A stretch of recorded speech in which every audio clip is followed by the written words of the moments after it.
Gravy, man. All right. Well, good evening, everyone. Special edition on Tuesday.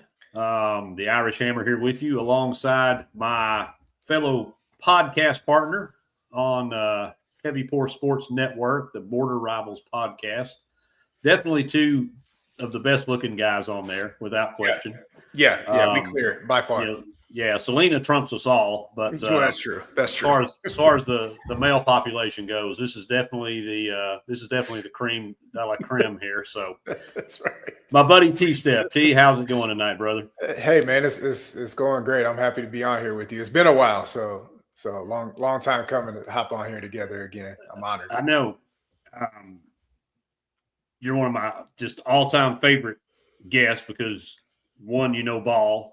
Two, obviously you support the right team, the right colors, and you have to endure the rando. So I tell you what, man, it's a lot to put up with. He's lucky that we're linked to the hip by the bonds forged by the Marine Corps, because otherwise, he'd be too much for me. But that's my guy. Sorry, I don't have orange on. At least I got my flag up. Nah, man, I'm still in my work garb. I hear you. I had to come home and do Superman, do a quick change, and put the cape on. I think everybody probably knows you, familiar with you, seen you on here. T, of course, you're not a former Marine. Once a Marine, always a Marine. So T is a Marine, former college football player, and just all around great guy. So if you're not, for some reason at this point, following T, be sure and do that. He's a great follow, knows his stuff. It's always good to get a former player's perspective on things, especially he was a DB, so he knows secondary, corner, safeties, all that good stuff. And we'll get into some of that as the night goes along here. Transfer portal wise, what we're looking at, what we got, maybe what we need. We'll talk a little college football playoff. Got some NFL playoff action. The postseason awards are coming up, and there's a pretty good chunk of coaching vacancies in the NFL right now as well. So we'll touch on some of those. But T, I know you and I both just kind of got clicked into this game here. What are you seeing so far? So having just turned the game on, so I've seen 2 points occur so far, but pulling the box score up, I think at least for now will have to tell me more of a story. And just like the Florida game, right now we're 2 assists to 5 turnovers, and I think the Florida game was like 8 assists to 18 turnovers or something like that. And I don't think it takes much scouting from an opposing team to realize, put some ball pressure on them, and they're gonna crumble. And so what the box score is telling me right now is that's what we're doing. We're already giving them too many opportunities. We're also 0 from 8 from 3. So that's pitiful, and we're 5 for 21 from the field. So both our shooting is abysmal, and we're not protecting the ball. And both of those isolated are recipes for a loss. You put them both together, and I can't believe, per usual, I'm behind a little bit, but that it's an 8-point game right now, because with 24% shooting and a 1 to 3 assist to turnover ratio, I think we're just lucky that it's early in the game and they haven't had a chance to extend the lead yet. But unless we fix that, we're about to get blown out again. Yeah. Some of the things we talked about on the border, I have trouble saying that. The border rivals, because I think I tried to say it too quickly. Side note, when they say rivalry week, and when that comes, that is a really hard one to say. Yes, it is. Try to say a rivalry week once or twice. It's a toughie. Yeah. So the podcast Saturday night, we talked a little bit about some of those issues that seem to be plaguing us. The turnovers especially just absolutely jump off the page to me. You've got to protect the basketball. And then when you dive a little deeper, just like you said, when your assist to turnover ratio is 3 to 1, that's not gonna get you many wins. And especially with a team like Texas A&M, it loves to play fast. They're the second highest scoring offense in the SEC. You can't just give them opportunities. And if they start to run, start to get in a rhythm, and keep hitting shots like that they just replayed, then it's going to be a long night for our boys. And you hit the nail on the head with the ball pressure. They've run a trap a couple times in the full court, and here they go again. They're putting pressure on the ball, trying to run that trap. So, and that's been an issue, I think, since Zakai's freshman year. His freshman year, we had him and Kennedy Chandler. So we had, two guys who could both like individually break a press, basically. Yeah. And then, we all love Rick Barnes, myself included, but one thing he has not done well is get point guard depth, because he leaned so heavily on Zakai, and he's doing the same with Gillespie, and we probably had to devote so many dollars just to Gillespie and Nate Ament. We couldn't really get a quality point guard backup, but it's just absolutely annihilating us that we don't have anybody who can handle the rock besides Gillespie. And so all they got to do is deny Gillespie the ball. As long as you do that, you don't even care if Tennessee inbounds the ball, because then you just put pressure on anybody else, and you're probably going to create a turnover, or at least give yourself a chance to create a turnover. So maybe Barnes was banking on the Bird kid being able to kind of handle some of that pressure, but it's not working out. And yeah, I don't know what you got to do to fix somebody's ball handling mid-season, but we only have one person who can confidently handle the rock against pressure. Yeah, and that's going to be a problem all season. Yeah, and I don't know how many ticks behind you are, but we just had back-to-back turnovers. Speaking of that devil. Yeah, and Jimmy Dykes points it out with Nate Ament a lot, because Ament, he's athletic enough and all that, but he's 6'10", 6'11", however tall he is, and dribbles straight up. So all 6'10" of him is here, and so there's a lot of space between the floor and where his hand is for somebody to get up in his space and take the ball. So he's got to work on getting lower so that he can be stronger with the rock. Yeah, right now, just and then you can tell Bishop Boswell is not trying to, he's not trying to break a press. I suppose we'll see about. Oh my goodness, I suppose we'll see about Evans, but yeah, I just the makeup of this team this year and for the last probably 3 years has not been one built to sustain heavy ball pressure. No, not at all. And I saw some bracketology out there from Joe Lenardi, from Hunter Sansom, our guest last week, and a lot of people have got Tennessee in that 7 seed range, and I think that's A, fairly generous right now, and also B, pretty dangerous, because the 7 seed typically you're going to get a mid-major automatic qualifier. And I don't even know right now if we can confidently talk about the NCAA tournament. Quite frankly, I hate to feel that way, because, as you said, love Coach Barnes, love our team, and I know we got spoiled a little bit with Zakai and Jemai, even Jordan Gainey,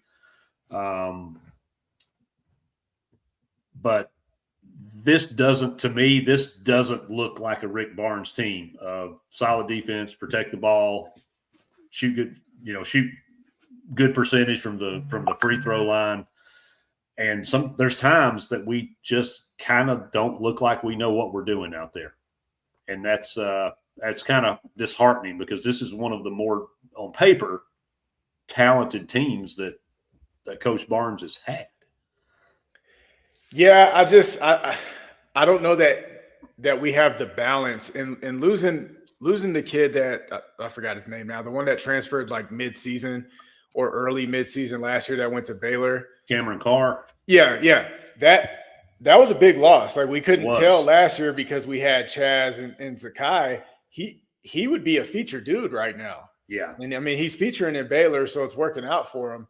But we lost a massive scoring punch, and we just have not been able to replace it. And, I understand that there's an expectation that Ament was going to be able to come in and give us, 15 to 17 a night at least. And I guess averages wise, he's close, but it's not it's not like a legit 15, 17. And so I don't like the balance of our roster construction. Again, nobody else who can handle the ball.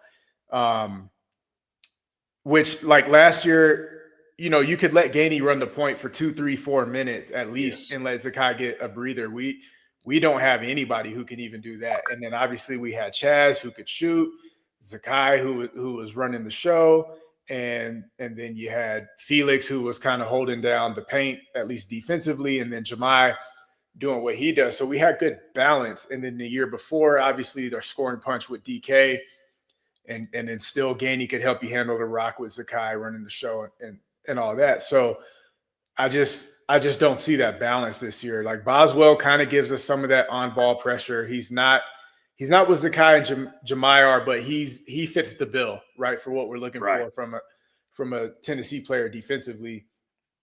But he doesn't really give us. He shoots well enough, but he's not confident enough to just green light it. And then I don't know who to compare what our hopes were for Nate Ament to somebody from the past, but whatever it was, he's not there yet. So we just don't have the balance right now. I just saw him miss a wide open 3, which it happens, but his jump shots don't look confident. I think this is just too much on the shoulders of Gillespie.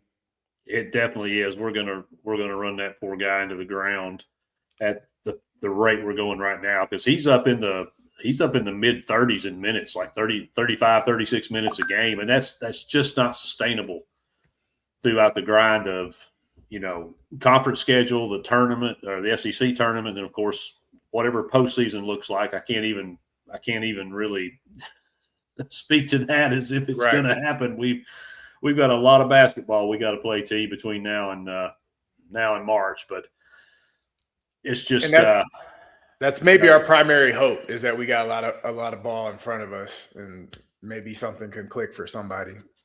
Well, I think it was Joshy Boy that made this comment, and a couple other people have as well. So if other folks that said it, I apologize if I didn't credit you, but I don't know that we have, like, we've got a Mint who's supposed to be a primary scorer, basically.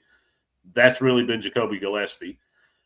A Mint is a secondary, but we don't have like a true shooting guard on this team. Correct. And we don't have a legit second point guard on this team. So we're going to struggle, because this league is full of very high quality point guards.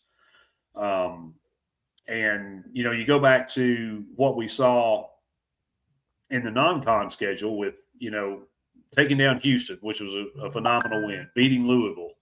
And some people say, well, they didn't have Brown. Well, Brown ain't played all year, so nobody, he hadn't played against anybody. So, right. And then we played Kansas tough, but coming off that Houston win, I kind of expected that to be, tough to overcome. But then we have just looked abysmal at times. And I didn't put a whole lot of stock in that loss at Florida, because last year with the team that reached the Elite Eight, we went down there and we got smoked by 30. So similar circumstance, but I don't feel walking away from that what was broken or what's not working can be fixed. We've seen a struggle at the free throw line. We've seen a struggle turning the ball over. We've seen us struggle with lack of offensive rebounding, plain old rebounding at times. And really, I thought the front court was going to be one of our strengths. But if we can't get the ball to these guys, we can't hold on to the ball, work it inside, and give them opportunities, then you're going to have what we've got right now, and it's like 0 for 11 on threes. So, Yeah, and that is kind of frustrating because Carey 100% can just lean into somebody's chest and get a layup he's a almost every beast. single time. He is wide, he is strong. And what I've already seen is he does, we get him an entry pass, but maybe he doesn't quite have the position he wants, so he passes it back out, and then we don't even look for the re-entry. Like it's just an immediate swing. Yep. Just go right back to him, man. He was just trying to reposition himself. And particularly on a night where we're not shooting well, which seems like it's going to be most nights, get your points in the paint. Yep, Let Estrella work kind of free throw line down and let Carey work on the block and get easy buckets. But nobody knows how to, pass to the post anymore. And that's probably me being a get off my lawn type guy, but same right here. Yep. And I know it's not an official stat, but it would be wild if we could see how many baskets we've missed from 2 feet and in from the rim. Because and it may not be as bad as it is. Eye test says it is, but I've sat and watched time after time after time us miss a putback or a layup or just lay it in, just tap it in. Well, we talked about it with Felix, man. He won't dunk it. Just dunk the ball, man. Yeah. You're 7 feet tall and a lot longer than a lot of 7-footers. So just flush it. Don't leave it to chance. And yeah, he's tall, he's long, and he's pretty athletic. Like there's no reason he should be averaging like 3 dunks a game at least. Easily. And I'm gonna let you catch up. I'm not gonna say anything, but I meant just finished his free throws, so I'm probably a little bit. Oh gosh, yeah. You're it's wild though. I started this game on my laptop, and then I was like, well, we never know how we're syncing up as far as the game goes. So I pulled it up on my phone. My phone's like a good 5 to 7 seconds ahead of where my laptop was. So, okay. So I am watching it on my phone, which is probably a little closer to real time. But so I'll let you catch up, and But the fact that we're even where we are right now, the way we've shot, the way we've turned the ball over is pretty amazing. And I think that's just, we're lucky because we're playing TAMU. Yeah, they got a strong record, but I don't know that they're super strong. Yeah, I mean oh my gosh, Gillespie. I know, man. I know that was pretty. Yeah. I mean A&M is record wise. You look at them, go, it's a pretty good team. And they took Auburn to the wire and thought they had beaten Auburn, obviously, with that whole mess. But this is not a team we should be trailing at all. And 2, we should win this game comfortably down the stretch. We should pull away and win this game comfortably. And I saw the number; it was 8.5, 9 points was the spread going into this, and I was like, "There's no way. I don't see us beating this. I don't see us beating anybody right now by 8 or 9 points in conference." No kidding. So in the day of this, like transfer portal and all that, let's take Gillespie in particular. We all love him. I don't think you'll find a Tennessee fan who is not all in on Jacoby Gillespie. Have to be. So, and I guess I'll make this like a 2-tier thing because I think about. Let me start with Kennedy Chandler first. Not transfer or anything like that. He came in. He was one and done. Led us to an SEC. He was the SEC tournament, right? Yeah. Yep. SEC tournament championship. We all love Kennedy Chandler. I don't know that he really has a legacy. Right. DK came in, led us to a regular SEC. He has a legacy, right? As one of the best players to ever come through here. Chaz, I think has a legacy as just, a red hot shooter and helped us get to the Elite Eight. And obviously we know about Zakai. So with Gillespie literally shouldering the entire load of the basketball team, how much success, particularly postseason success, do we have to have for him to have any kind of legacy? Like Zakai will never pay for a drink in Knoxville, right? Or anything. Right. Kennedy might have to, even though he led us to a championship, because we had success after him and he was only here 1 year. But I don't think Chaz would have to, and I know Dalton Connect wouldn't have to. Oh yeah, so no question. So what does Jacoby individually have to do, and then us as a team have to do for him to have any kind of legacy? Yeah, I think it'll be very unfair to Jacoby based on what he means to this basketball team. But I think you hit the nail on the head. If this team doesn't make a deep run in the tournament, then everybody's going to look at this team as a failure, right? And that's so unfortunate for, I mean, any of these guys really, but especially him, because he could have gone a lot of places. And I know we're in the world of NIL. Okay, I get that. But he probably had his choice. His phone was pretty hot when that portal opened up. And I mean, I thought he was great at Maryland, and never imagined that we'd have a chance to get him. And the next thing you know, here he comes. And so, yeah, I think it's going to be hinged on postseason success, and that's unfortunate because this kid plays his tail off. He's uber talented, and you're right, man. I mean, we talked about the minutes he plays, but it's everything else he does when he's out there. He hustles. He does not take a play off. You don't see him LeBron Jamesing it up and down the floor. Yeah, no, he fits the Rick Barnes mold. Mentality wise, seems very similar to Zakai. Like he's not going to cheat us ever. That's one thing we don't ever have to worry about. And he's basically going toe to toe with TAMU by himself right now. It really is. And I mean, he works through screens. Gets beaten up.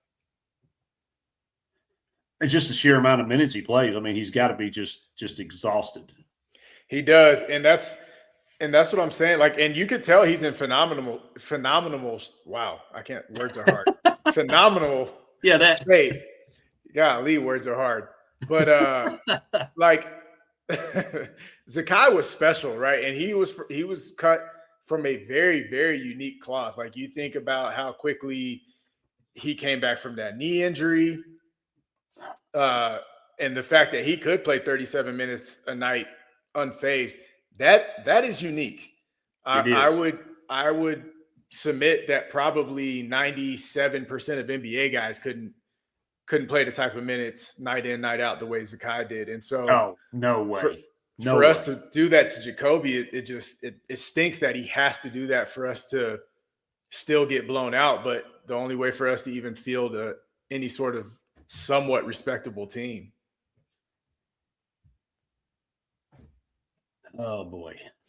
I'll let you catch up before we talk about that, right, what just happened there at the end of the half. A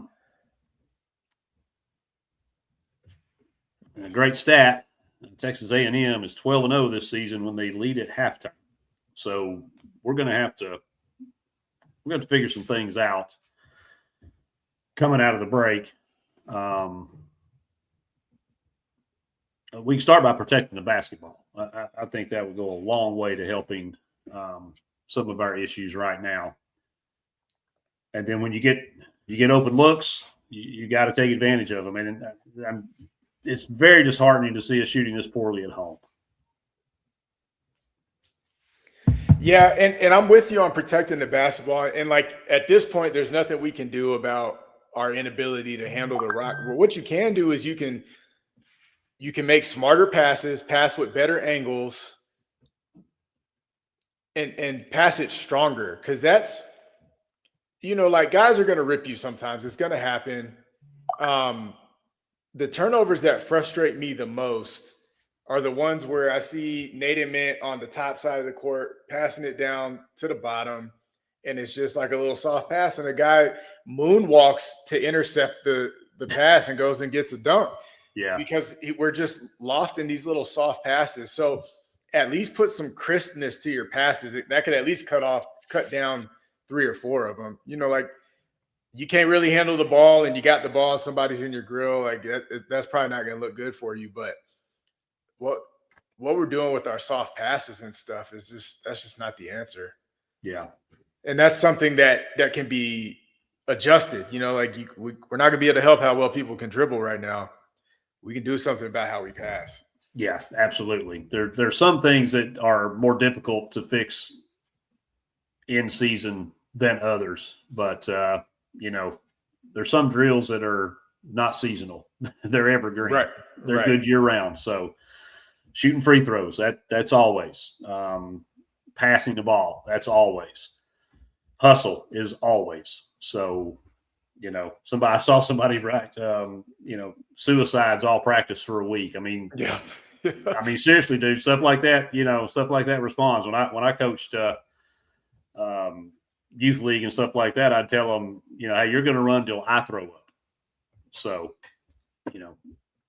I don't know. Something's got to give. Well, let's change lanes real quick. It was a pretty exciting weekend of football we had there this past weekend with the college football playoff on Thursday and Friday. Phenomenal game between Ole Miss and Miami.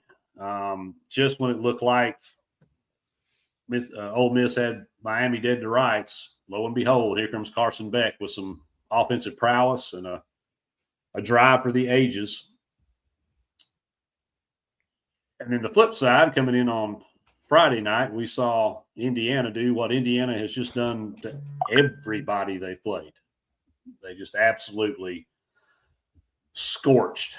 So that leads us to a Miami and Indiana national championship game. So, T, what are your thoughts on maybe this game and these two teams, and what do you think is going to happen Monday night? Indiana they are buzz saw right now. I am beyond impressed. And I was talking to somebody the other day. I would have loved to have seen right now Indiana versus last year's playoff Ohio State, who was also a buzzsaw that we ran into. I feel like Carson Beck is due for what we all expect Carson Beck to do, and not kind of be the guy that he was this past game, but kind of be the guy that had to leave Georgia because he just wasn't going to be what they needed, and the guy who will get some turnovers or look rattled or whatever. And I can see Indiana's defense being the cause of that. And I can also see them completely honing in on Malachi Toney, which is what I would do, because that young man is an absolute stud. He is so good. But you hone in on him and don't let Carson Beck just close his eyes and throw it in the direction that he thinks Malachi Toney is going.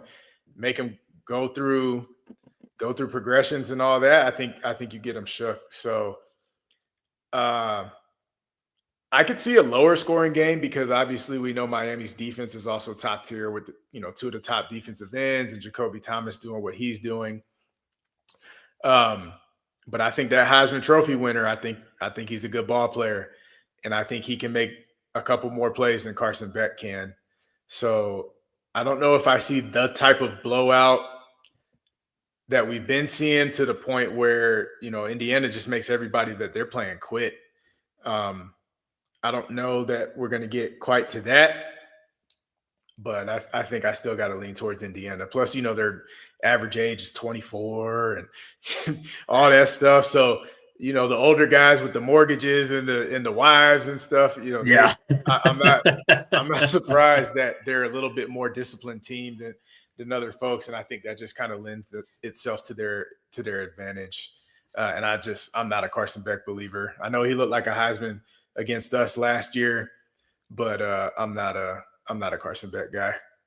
Yeah, and I think we kind of all expected that meltdown was coming against Ole Miss because, they were – and I've said earlier in the season, probably midway through the season, that Miami is one of, if not the most complete teams that we had at that time. And, of course, that was before Indiana, I think, went into Oregon and won and continued just steamrolling their way through their season. But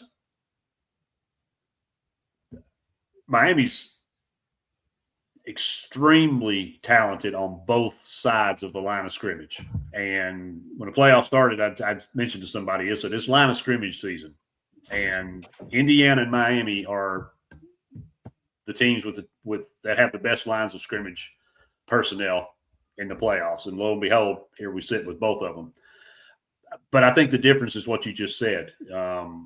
It's a difference in the quarterbacks. And even with Carson Beck playing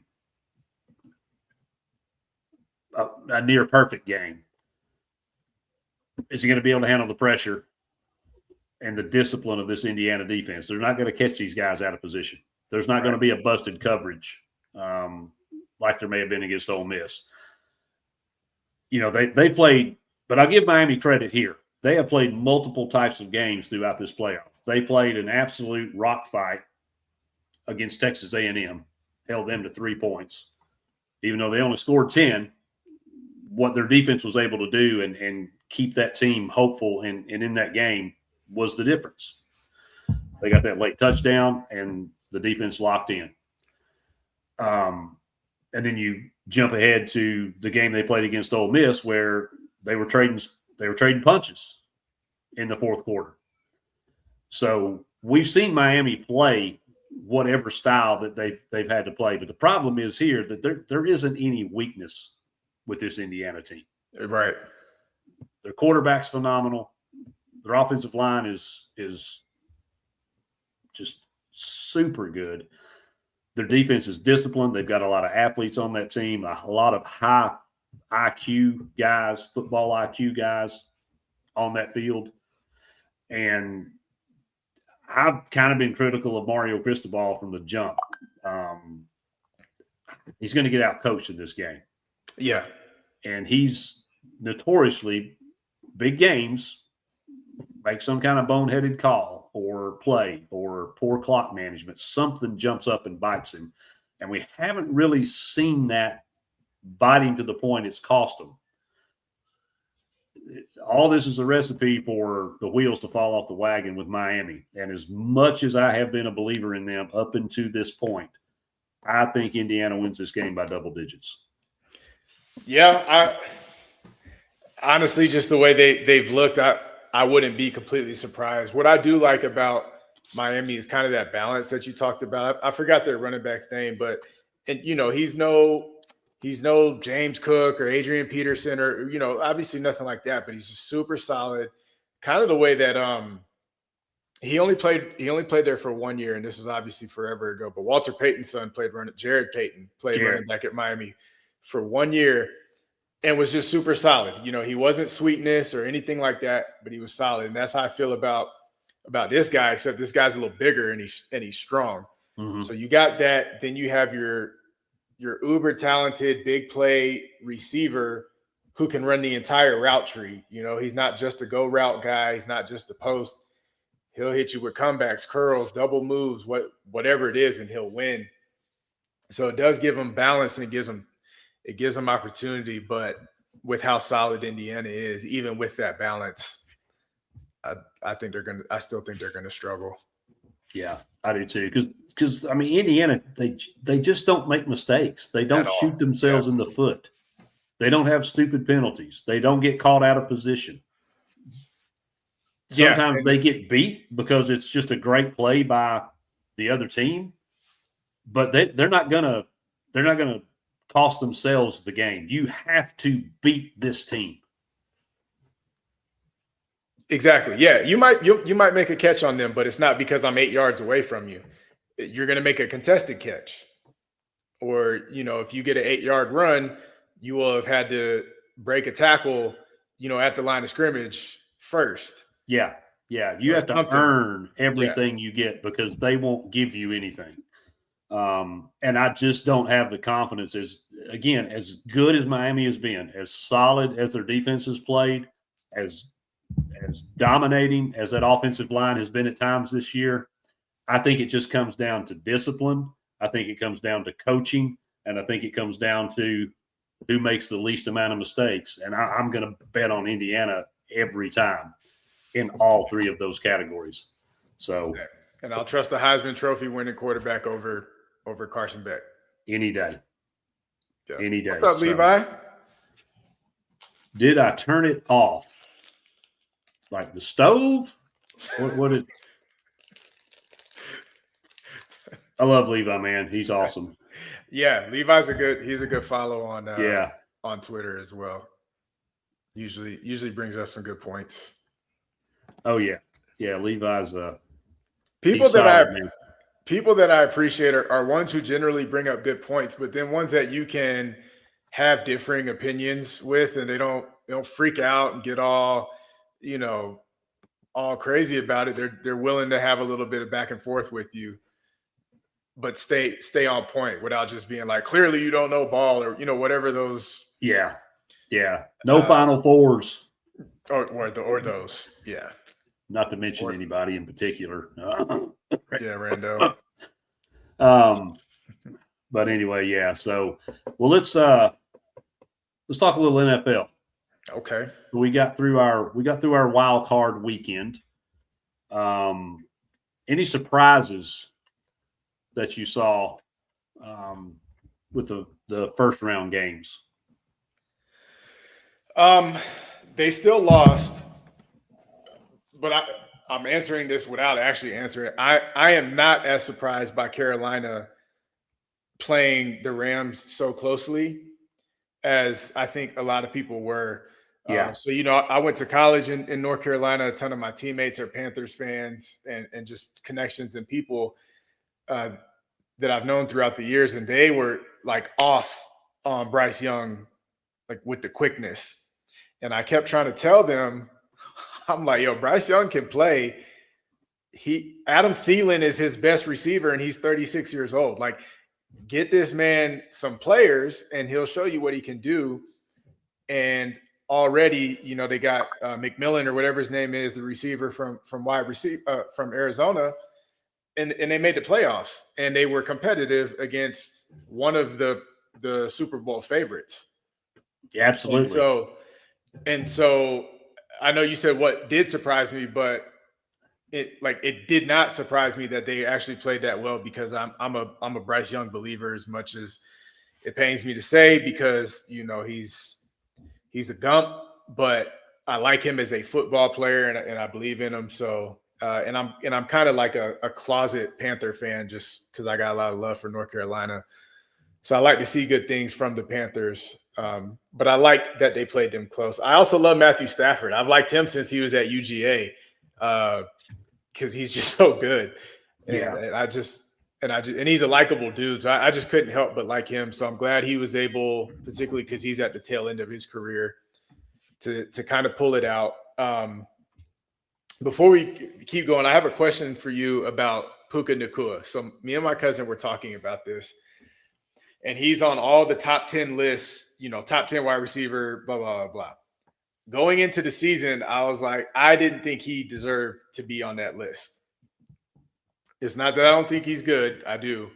I'm just curious how much of it is really Sean McVay's system and the fact that Puka Nacua is good, vice him being great. Because you look at Cooper Kupp, who, triple crown or whatever, and then 2 years later, like, falls off a cliff. So is Puka a top 10 guy, or is it more Sean McVay? Yeah, that was exactly where I was going to go with that, is just look at Cooper Kupp. And granted, I understand Cooper had some injury issues. Okay, mm-hmm. I get that. But you see, when Cooper left, he's been virtually non-existent in Seattle, right? And then Puka just steps into that same role, and he puts up as good, if not better, numbers than what Cooper did, a few years ago. So, not that you want to see something like this happen, but you almost need to see somebody else step in there and play that position, whether Puka, God forbid, he gets injured or goes to another team, which I don't think we'll see in the period that Matthew Stafford is going to be the quarterback there. I really think it's McVay, and that's not to take anything away from Puka, but he wasn't necessarily extremely highly touted coming out of college. So I'm with you. I think he's a good player, puts up monster numbers, but we know McVay's borderline genius, and Matthew Stafford is. Right now he's one of the best quarterbacks in the NFL at 39 years old. So yeah, his arm talent has always been off the roof. And everybody gives Mahomes credit for all the little sidearm stuff, man. But Stafford has been doing that since he was at Georgia. Yeah. And that's why I always liked him, because I was like, look at these throws this dude is making, man. And at the time that was unheard of. He was the only one doing it. So I attribute more to McVay as well. Again, Puka is good, but I think a lot of good receivers, because even Robert Woods was really, really effective in his system. That's a perfect example right there. Yeah. So another guy who's just like a solid receiver, but he was like a Pro Bowler in McVay's system. So I think it's McVay.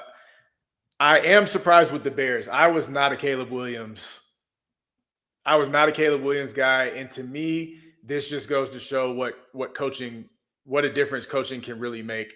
And we had a ton of examples with Daniel Jones, how well he played, Sam Darnold last year, and then now even with Seattle, with what Caleb Williams is doing, and then even Baker Mayfield, could do anything in Cleveland, and then kind of whatever in Carolina, and then all of a sudden he gets into a system and some coaching that jives with him, and they were talking about him being the best quarterback in the league for half the season. Yeah, he was at one point, very short odds to win the MVP. Yep. And and I'm glad you mentioned Baker, because when you look back last year with Liam Cohen as his offensive coordinator, and then you look at what Trevor Lawrence was last year compared to what Trevor Lawrence was this year, up until, of course, Sunday, with Liam Cohen. So it's amazing what difference coaching can make. And, you could argue the same thing with Matt Stafford. He was good with Detroit, but they make the switch and ship Goff off, bring Stafford in under McVay, and they just go win a Super Bowl. Yep. So it's got to be, I think it's got to be both pieces. And I know it probably it's tough for you to sit here and talk about the other three teams in the division with the Cardinals all being in the playoffs still. But it's good that you can set that aside. And man, the Cardinals are so sorry. They are so sorry. They can't even hurt me anymore. They can't even hurt me. I already expect it. I am also just generally, I've been surprised by Seattle. I was not expecting them to be as strong as they were, but not this good. Yeah, I didn't think they were going to be this good. And Jackson Smith and Jigba, I think he took a year or two to really emerge, and it was probably due to some quarterback play and stuff. But he is what he was touted to be coming out of Ohio State, and I think it's cool to see. But I am really impressed with your guys. He probably won't win it, but Kyle Shanahan's got to at least be mentioned for Coach of the Year. And I think having Salah back helps a ton. Yeah. But for all, to lose Bosa and Fred, and for your defense really to not miss a beat is I'm really pretty blown away. I'm really impressed with that. So I think Shanahan at least has to be in the running for Coach of the Year. Y'all have been impressive. Yeah. It's been a struggle because we dealt with it last year. Everybody was hurt last year. Everybody was hurt. And then we kind of, come into the season this year and, Juwan Jennings is banged up and Brandon Ayuk didn't recover the way he was supposed to. So that might be ready for week 1 turned into, well, he's on the IR. We're hoping he comes back week 4. Nope, it's probably going to be week 6. I said it wouldn't be till week 10. We still have yet to see Brandon Ayuk on the field this year. And all of the defensive players. The first Bosa, then Fred Warner, and I almost cried when Fred Warner went down. I'm like, no, we can't lose Fred. And then Fred's backup, like 2 or 3 weeks later, goes down. Yep. So we've been playing a third string, middle linebacker for the last 3 or 4 weeks. Somehow, some way, we were outscored everybody for a while there. But then this game with the Eagles, man, the defense just did what they had to do. And for a team that can't generate pass rush for anything, the second and third levels have been playing just lights out.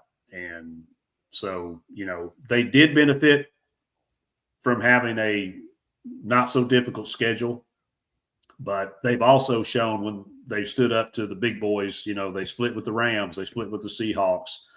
They won some tough games on the road. So you just can't count them out just based on the fact that they're dealing with all these injuries. Going to Seattle's tough anytime. I know we started the season week 1, won that game, but this is a different environment. This is a different mentality. This is a different Seahawks team. So I know hope's not a plan. I've said that so many times this week in regards to other matters, but you have to hope that Sam Darnold reverts back to seeing ghosts and you catch a few breaks along the way to come out of there with a win. Yeah, you're right. It's an awesome environment up there, and honestly, it's going to here pretty soon. It's going to be one of the last remaining relics because everybody's building a dome. So it's one of the last places where we'll still be able to watch snow games. Yeah, because I think Chicago's talking about going inside now, and that's so crazy to me. Yeah, and Minnesota already did. If any division should have only outside stadiums, it's the NFC North. Absolutely. Green Bay, Chicago, Minnesota, and I mean Detroit's been inside forever, but those 3 should always be outdoor, and Minnesota's been inside for a while now too. But Soldier Field not being a thing anymore, I can't stand it. I can't stand everybody going to domes. Like all we're gonna have is no, I'm sorry, it's the Chiefs. The Chiefs are who's talking about because they're actually talking about moving to Kansas, right? Kansas. Yeah. But they're going to go inside. And so all of our outside stuff is going to be Seattle, Buffalo, Cleveland, I guess Cincinnati, but nobody watches Cincinnati, even though Joe Burrow is awesome. We're going to be down to 5 or 6 outdoor stadiums. And I don't like that. Yeah. I'm not a fan. But I'm sorry, go ahead. I was just going to say at least outside the state of Florida, where you want a dome just because it's 150 degrees year round. Right. So, it takes such an element away. And I know we're a little older. I'm a lot older. Football just was made to play outside. I just feel like it. And these iconic stadiums that, we're losing is, it's sad to see. But I just go back to Chicago for a second because I was with you. I was not sold on Caleb Williams coming out and being even an efficient starting quarterback. I knew he super talented, could sling the ball, but just up here, I just didn't think he was ready. But he didn't go into the best situation either. Eberflus finally gets canned, and then he got canned again. They fired him as the defensive coordinator after 1 season in Dallas. So the guy's going to have to coach, linebackers at Utah State School of Forestry or something. Like this guy's just terrible. So enter Ben Johnson, and everybody knows what kind of, offense he ran for so long in Detroit. And it's like Caleb, like he doesn't know how to lose. Like it's not in his DNA. He finds a way. The defense does just enough. Caleb wills that team to win. And when they were down 21-3, I was chit-chatting with a buddy and I just looked and I said, man, it's like right now for Chicago to win this game, because I had picked them. Like I was confident in them pulling this game out. And I'd text him. I said, man, Chicago is like plus 1,800 right now to win this game. So I just threw $10 on it. and they end up coming back and winning this game. Right. Yeah. So it's, we call them the cardiac kids the other day on the show, but legit, man, like until those 3 zeros hit that clock, you just can't count out this team. And I think that was my biggest thing with Caleb Williams, because I'm with you. Obviously, ability wise, he had it. I don't know that I saw him as a leader of men, because I remember at USC, like his teammates wouldn't celebrate with him much, and they just didn't seem like they were rocking with him. And I'm like, if you can't even do that with your college guys, no way you're doing that with the NFL guys. And for him to now have evolved into somebody who will not lose, like you said, that means that you're galvanizing the troops, as they like to say. And you're not doing that without being a good leader. So, I think I've misjudged him, and he kind of gets me with all his nail painting and all that. But hey, he's going out there and producing, and right now I'd take him over Kyler any day. So yeah. Oh yeah, absolutely. It's funny that that there was such a big deal made about that when he was at USC, right? And when we saw some of the antics, and we saw him, kind of crying on the sidelines and stuff like that, and so everybody just kind of automatically tagged him as he's soft. He's just what you said. He's not a leader. And then you fast forward to Saturday night, and you see him on the sideline pointing and I don't necessarily getting in his face, but maybe coaching up, firing up his offensive lineman. And you see that leadership in real time happening on the sideline. And it's like two totally different narratives around him now.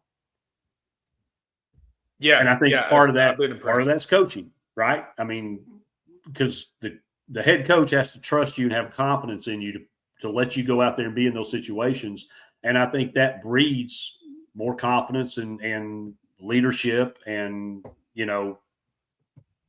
other traits that will be beneficial. Because you've been in that locker room, you've been on that sideline, you've been down in games.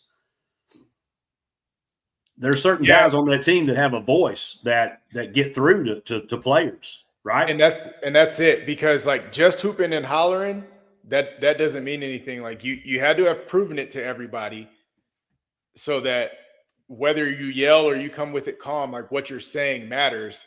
Just because you're screaming and banging your helmet against something, like people aren't going to respond to that if they don't respect you. And so that goes back to this leadership that we're discussing with him. He has done something to prove to his guys, I have earned the right to come and coach you, check you, teach you, whatever the case. Man, you said that was beautiful. You have to earn the right to come to those guys.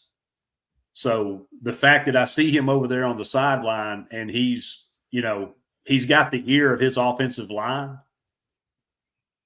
that tells me a lot about how far he's come from what we thought we knew about Caleb Williams and what we, labeled him as, to what I saw on Saturday night. So I'm not a Bears fan by any means. I was not on the Caleb Williams bandwagon coming out of college.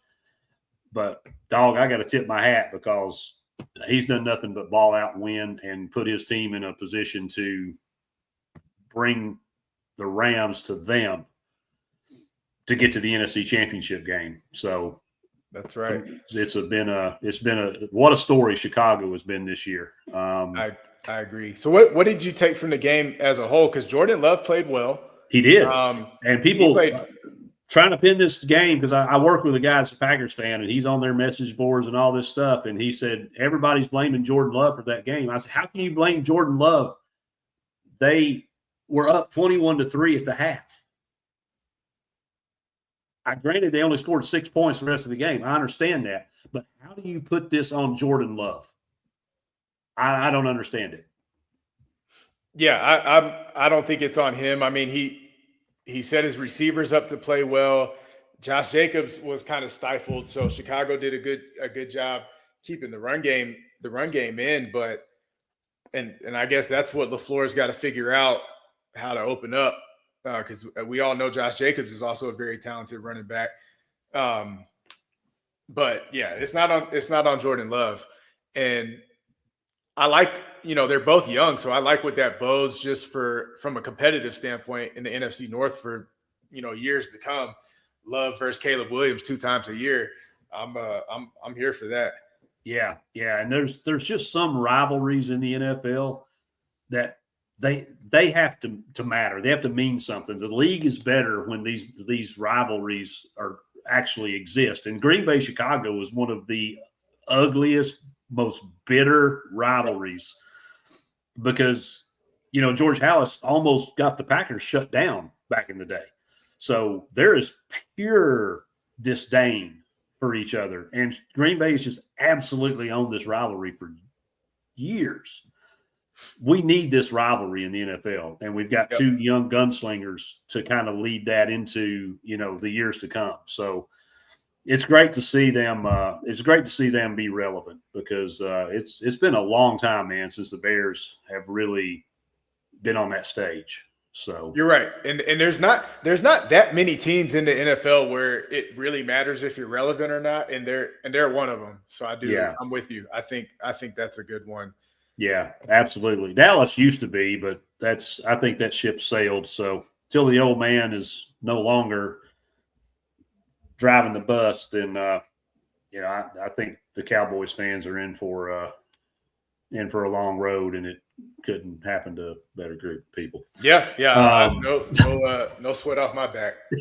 Yeah.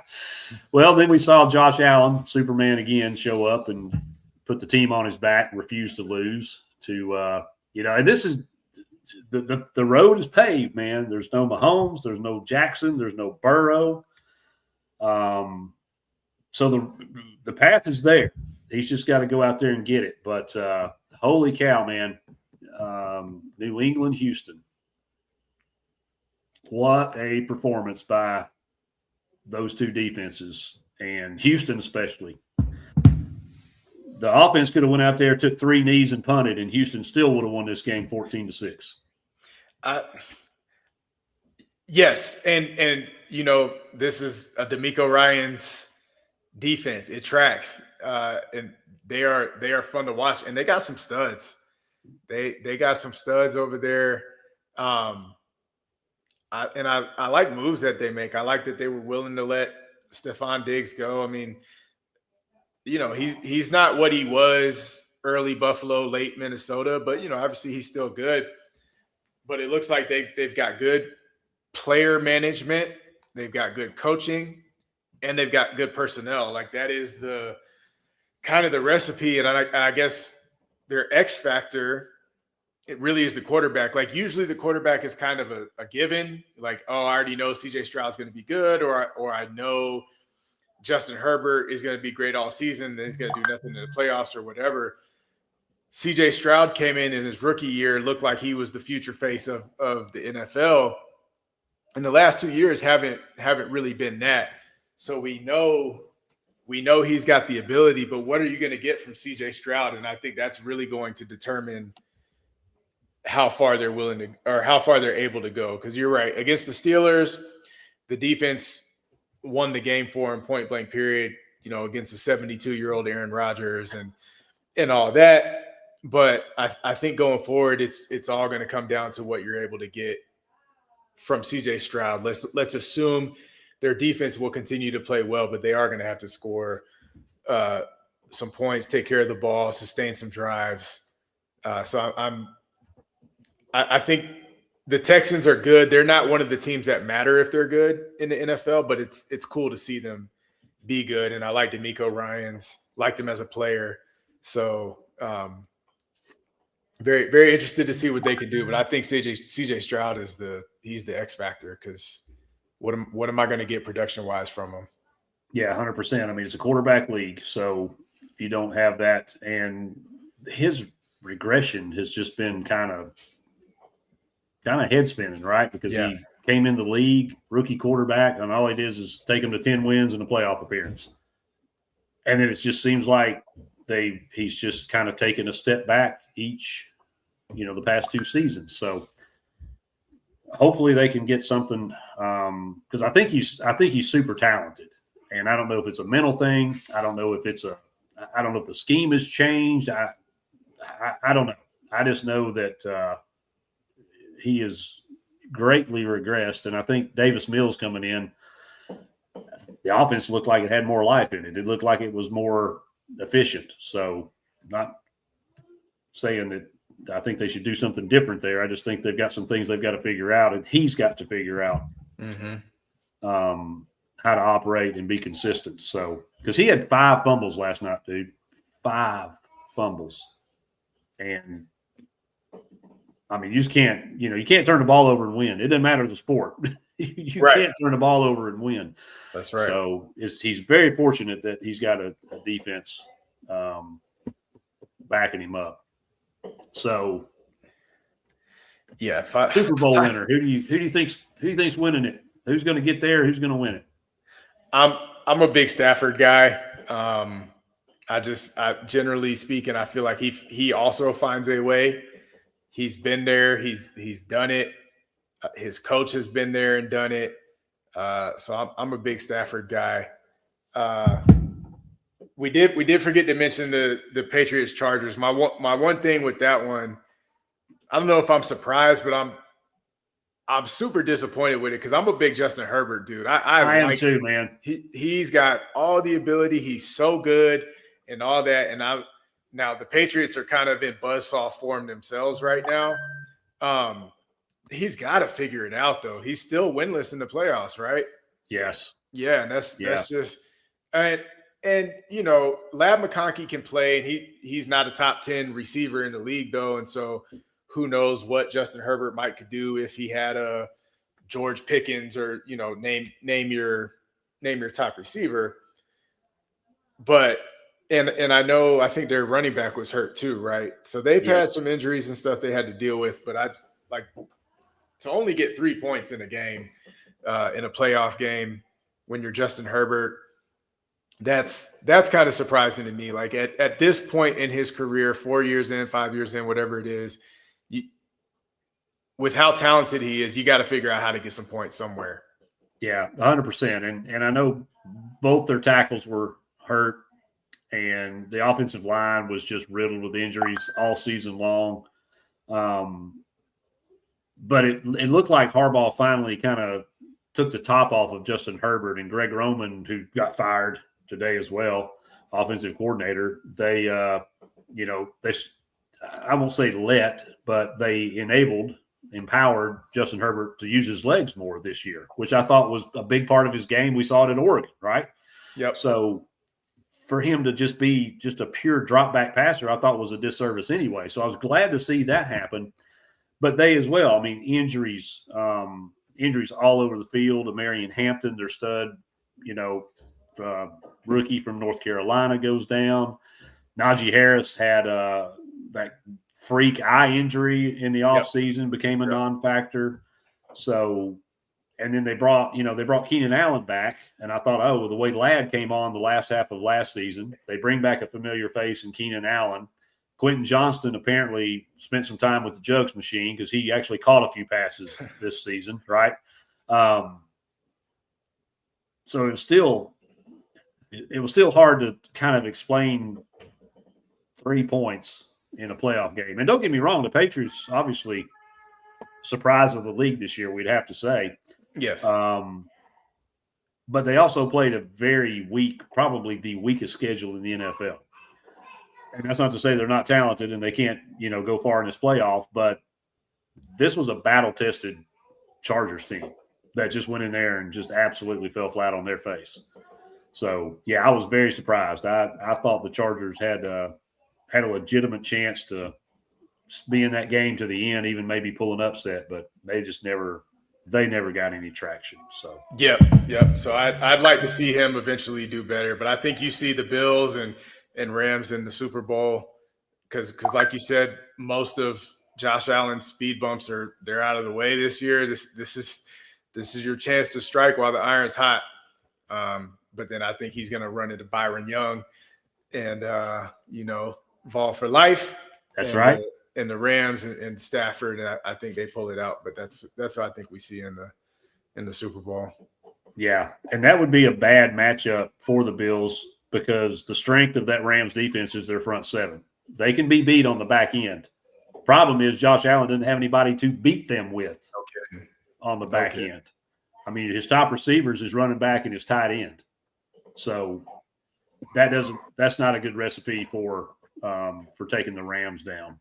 So I kind of agree. I kind of think the Rams, as bad as I hate to say that, but 3/4 of the NFC playoffs are the NFC West. So pretty good odds that one of them are going to get there. And quite frankly, I think the Rams have the best shot based on what they've, where they are right now, injury situation. They're pretty healthy. And, Matt Stafford's he's the best quarterback of the three. I'm sorry. I love you, Brock Purdy. Matt Stafford's the best quarterback left. So I'm with you. I think the Rams win it. I don't know if the Bills get there. I'm a big Josh Allen fan. I just don't think this was the wrong year for Allen to have all those hurdles out of the way. That's true. That's true. It's a shame. With no plethora of weapons to not even plethora, just like you said, no receivers, generally speaking. No disrespect to, to his guys. Obviously they're in the league and all that, but relative to the league, there's no number one receiver. There's no, DK Metcalf or, CeeDee Lamb or, somebody like that. Josh Palmer's really disappointed me there. And I didn't think that he was going to be a number one. I didn't either. Yeah. But, you can kind of solidify yourself as what would be a bona fide number two, at least. Because he would have his flashes with the Chargers, right? Like Keenan Allen and Mike Williams would get hurt. That was the other guy's name, right? Mike Williams. Yep. Yeah, they would get hurt. Josh Palmer would have like 2 games where he's the number one guy and he would play well. So I really expected something from him in Buffalo. And obviously I'm biased anyway, but I loved Josh Palmer when he was at Tennessee. He's one of my favorite receivers. Not my favorite, but one of my favorites probably ever. Marcus Nash is my favorite ever, by the way. It's just I'll age myself. Yeah. I'll age myself a little bit, but I had a Marcus Nash jersey. And then probably Justin Hunter after that. But I loved Josh Palmer, and I was really hoping that he could step it up in Buffalo. So probably not going to happen this year. Maybe, get a season under his belt and another off season with Josh Allen, and maybe they can click. But yeah, he's not providing Josh Allen what he needs, I don't think. Yeah. And, at 6'3", he's easily the biggest receiver on the field. So the fact that he's, not that possession guy like that Al Toon or somebody like that could just go out there and get you catches, Keenan Allen even, with the rest of that receiving core, a little head scratching there that he didn't get used and wasn't a bigger part of that offense. So yeah, be a poor man Plaxico Burress type. There you go. Yeah, that's a great reference too. So, well, it looks like the rock fight continues here in the. Yes, it does. Man, I looked down and I've kind of been keeping an eye on it, and there hadn't been a lot of points scored in the first 8+ minutes here in the second half. It looks like we're still trying to get some footing on the offensive end of the floor. So yeah, and our percentages have gone up. We're not shooting 0% from 3 anymore, and that's good.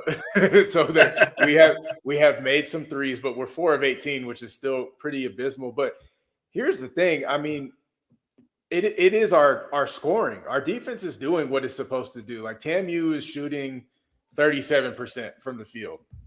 You are doing what you're supposed to be doing defensively, if that's the case. And we just tough shot. We don't have the horses offensively. It's tough. And Rick Barnes' favorite play has always been that little curl at the free throw line. Jordan Bowden, I think, did it the best of anybody that we've had. And we're not really getting to run that. And he's gonna have to switch it up. Run your offense through Carey and Estrella or something.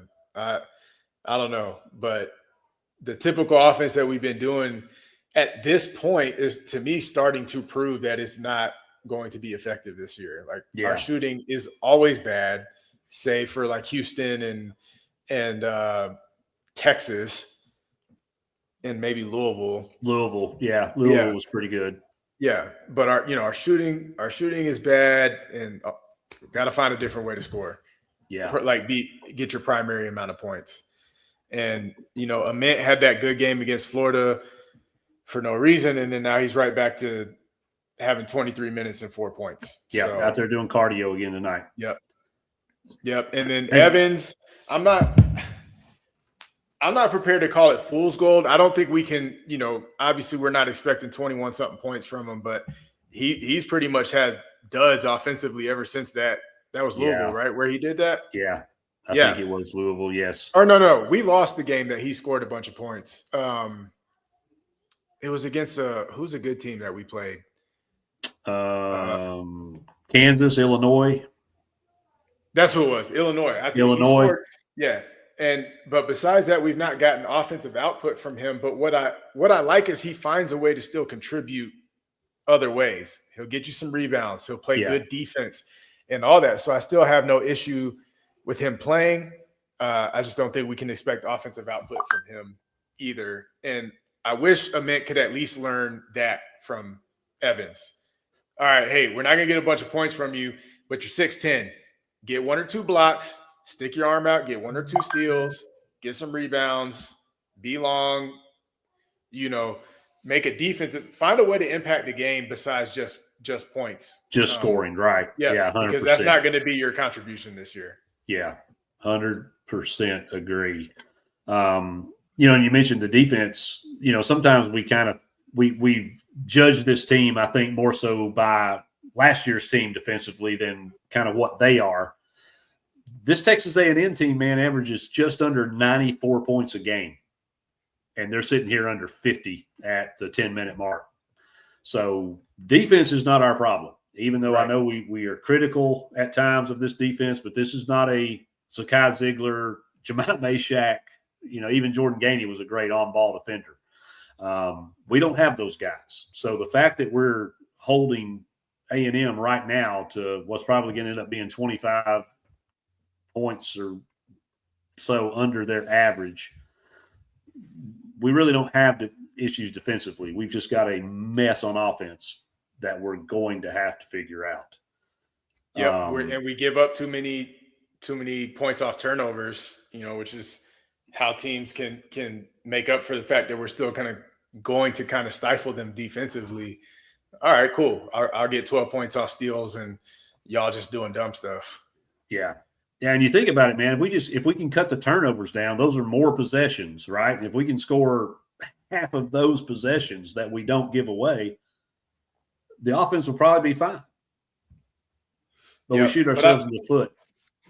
Yep. And obviously we've talked about this on Border Rivals and stuff. We get the effort that we're supposed to get defensively. And what I'm liking is we're looking more and more like we're on a string. The guys are kind of understanding how they'll rotate, how they'll move, when people will switch and all that. We don't have that same level of on-ball skill defensively that we're used to having for the last 4 years with Jemai and Zakai. But the effort is there. And I think we're probably still one of the better ranked defenses in the country, I would assume. Oh, yeah. Definitely top 25. So, yeah, it's just – but this is also a day and age where you got to put the ball in the cup, and we're struggling with that. Oh, big time. Big time. I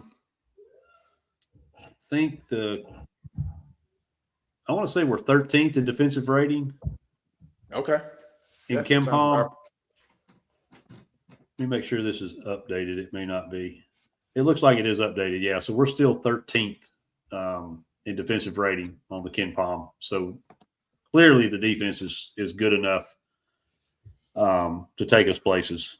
Yep. It's just unfortunately the offense is driving the bus. So look at it. The fans are completely out of the game, which is crazy because it's I'm probably behind, but it's a 2-point game, 48-46, and there's 8 people standing up in the whole arena. Yeah. Yeah. And the environment is not helping. It's hard. It's hard when it's ugly basketball. Like it is. It's hard to stay engaged. Yes. Yeah. I mean, because we're right here in the game, and you would think it kind of be hype, but yeah, when it's ugly, it's just like now you're just kind of sitting there hoping, like, man, please find a way to pull this out.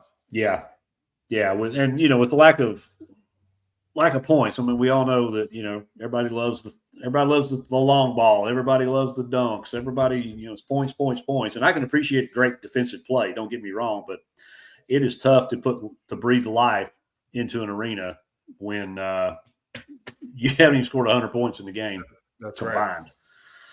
So that's right. Yeah, and for us, like, it's not even like exceptional defense being played on us. We just it's just bad basketball right now. Bad basketball. It's just sloppy, ugly basketball. Literally rock fight. So there you go, Nate. Good. Yeah, there's been some flashes of some good things offensively. It's just we can't string them together. We can't. We went on a little 7-0 run there a little bit ago, but it's just not consistently scored, and that's dangerous in this league. To just go cold like that. So yep. We've got to figure some stuff out. So we did figure some stuff out, however, in the transfer portal, where we, I think all of us, I say we, you and I, plus a host of volunteers on Twitter, yes. were extremely concerned with the status of, I guess, the lack of movement in the portal. But that's changed. We've picked up considerable amount of talent on the defensive side of the ball. Not really a slam dunk get on offense. We, picked up Gavin Freeman, who was the wide receiver / return specialist from Oklahoma State. But other than a kicker, everybody else has been defensive talent. So how are you feeling about it, T? Sitting here January 13th with 3 more days to go in the portal with where things are. Okay. It's tough, and I don't know that I can wrap it up simply. Yeah. It's very not simple. Yeah, it's clear as mud. I can't act like I'm familiar with all these dudes, right? Because I've not watched them, but on paper, we've 100% upgraded defensively, like by far. Not that it was hard because our defense was pretty pitiful. I mean, we dropped like 90-something spots in the rankings between our college football playoff year and this season. So not hard to upgrade, but I think we significantly upgraded where we can be not just breathe a sigh of relief that we don't stink, but actually have expectations for the defense on paper. Again, I don't know all the guys, but in all 3 levels really needed addressing. We're probably most comfortable at linebacker, but our front 4, front 5, whatever, back 4, back 5, I guess 5 now because Knowles likes to run the 3 safety. That was addressed, which is good. We all wanted Ty Redmond back. We got him back. And I think you and I at least wanted Farouk back, but not – I don't need to rely on you to be a guy to establish, get my defense set up and all that. And so I think we got that with the Michigan guy, and then we got the safety from I think Quay Moss actually might be the nickel guy. Yeah. But then we got one other safety, right?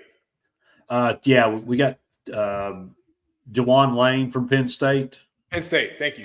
So, which is even better because he knows Knowles' system. And everyone says his system's hard to learn or whatever. Well, now you got a guy who already knows it. And so when people are jacking it up in front of him, he can tell them, hey, get over to B gap instead of the C gap or, whatever the case. So love how we addressed the portal.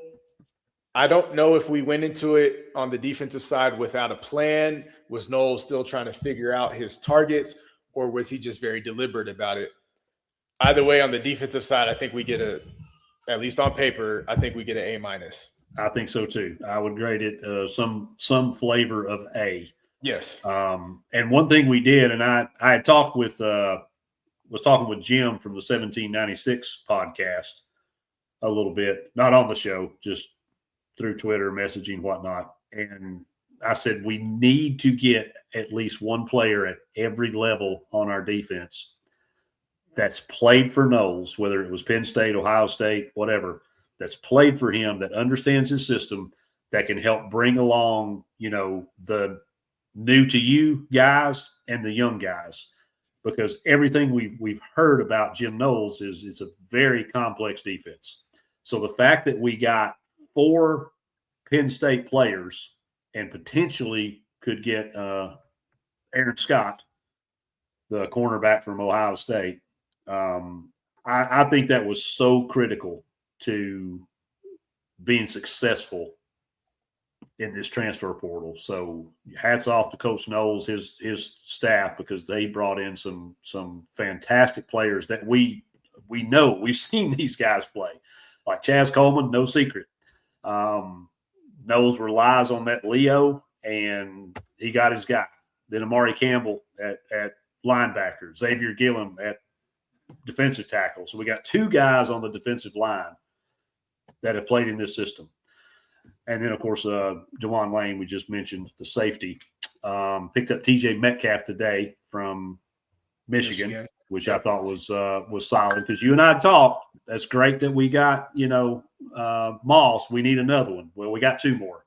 So that plays perfectly to move Moss into that nickel spot. I'm really excited about this defense, especially about this secondary, because now we've got some hosses that we thought we were going to have last year. Didn't work out. And if we get Aaron Scott, I'm curious to see what that looks like, because the expectation right now is Redmond and then the guy from Auburn, Kay and Lee. Yeah. And I love the competition. It's just kind of not the way of the world right now. Yeah. But I would love to see that. And if we have 3 starting caliber outside corners, plus, whoever maybe loses that battle is kind of in a battle with Quay for the nickel. Like, that's the type of stuff that we need. So yeah, I'm with you. I am super excited about the defense, honestly. And generally speaking, I wasn't as down on Banks as everybody else, but we had proof that a change was needed, so we got it, and it looks like it's going to be a change for the better. I just got to plug my computer in. So, but that's kind of where all the happy story ends, at least for now. Yeah. Well, we did get Jordan Norman, the edge rusher from Tulane, who looks like a baby beast version of either Pierce or Joseph's. Yeah, thank you. Had a lapse there for a moment. So yeah, the elephant in the room, of course, is our quarterback situation. Yes. Which that is where the happy story ends. that's where the story takes a turn. We still need another running back. I know everybody wants to just run Deshaun Bishop 300 times next year. That can't happen. We've got to have another running back. I don't care at what depth level. We've got to have a body. And the same goes for quarterback. We talked about this at the end of the season. We talked about this leading into the portal. We're going to sit here and talk about it again tonight. What are we doing at quarterback? We've had exactly 2 quarterbacks on campus that I'm aware of. We've had 2 quarterbacks on campus. Yeah, and one of them we didn't even want. One of them we didn't even want, and he's already gone and signed with Virginia, Whoopee. And the optics on the other one looks like it's slam dunk, Katie bar the door, Lane Kiffin got him. As far as I can tell, T, there are exactly 2 quarterbacks left in the portal that are starter quality capable, and one of those guys is an FCS guy.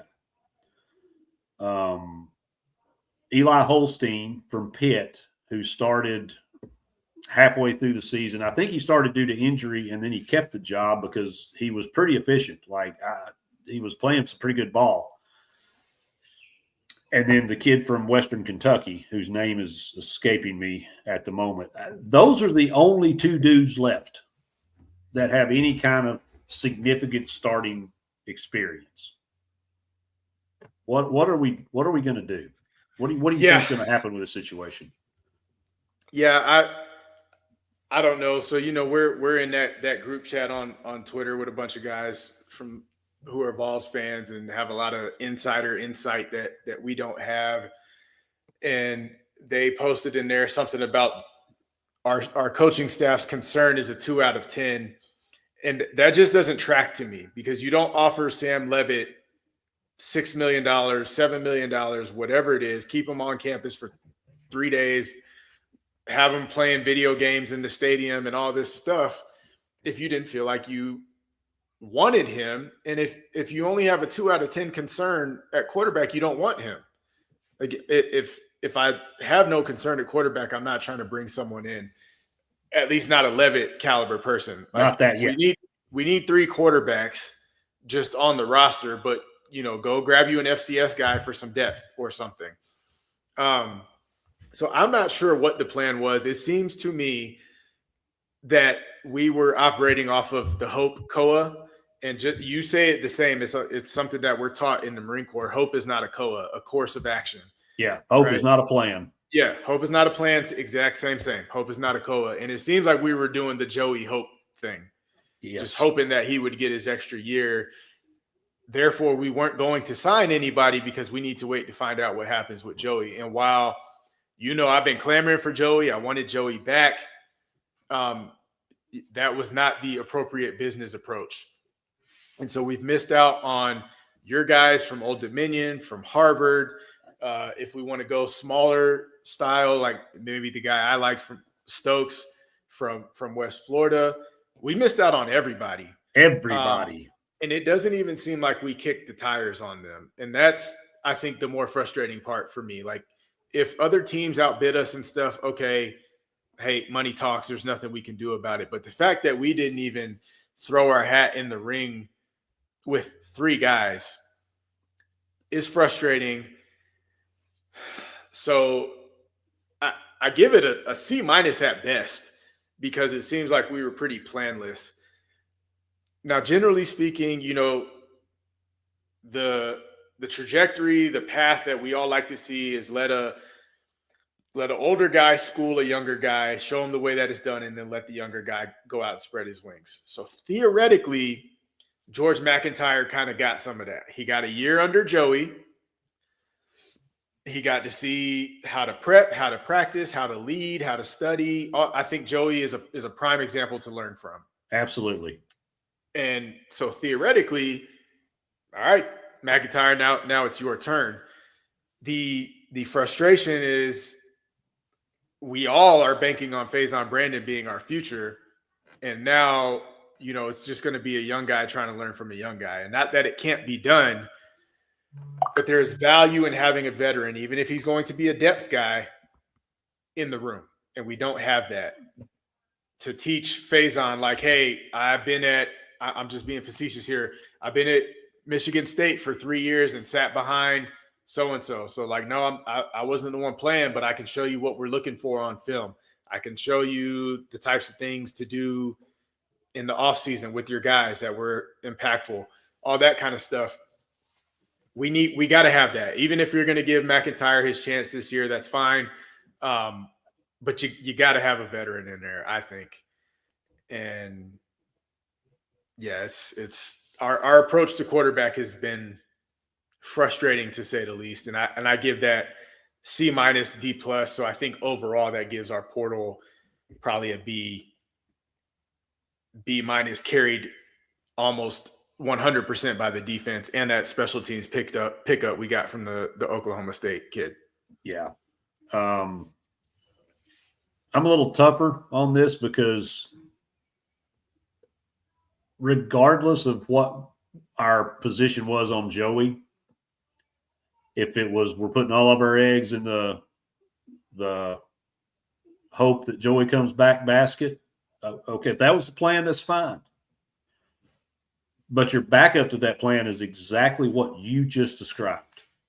There were some upperclassmen quarterbacks in this portal that, but you're right, maybe they didn't start, maybe they didn't play a lot, but they've been through the grind for 2 or 3 or 4 years of preparing to play, watching film, studying, seeing the starting quarterback, what his routine is, what the conversation is between the coaches and the players at practice, what kind of OT, off-season work they did.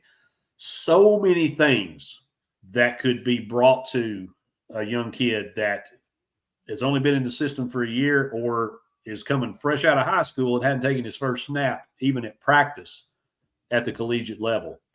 So even if that's the plan, it's not a good plan, but if that was the plan, you still got to have somebody there in case that plan fell through.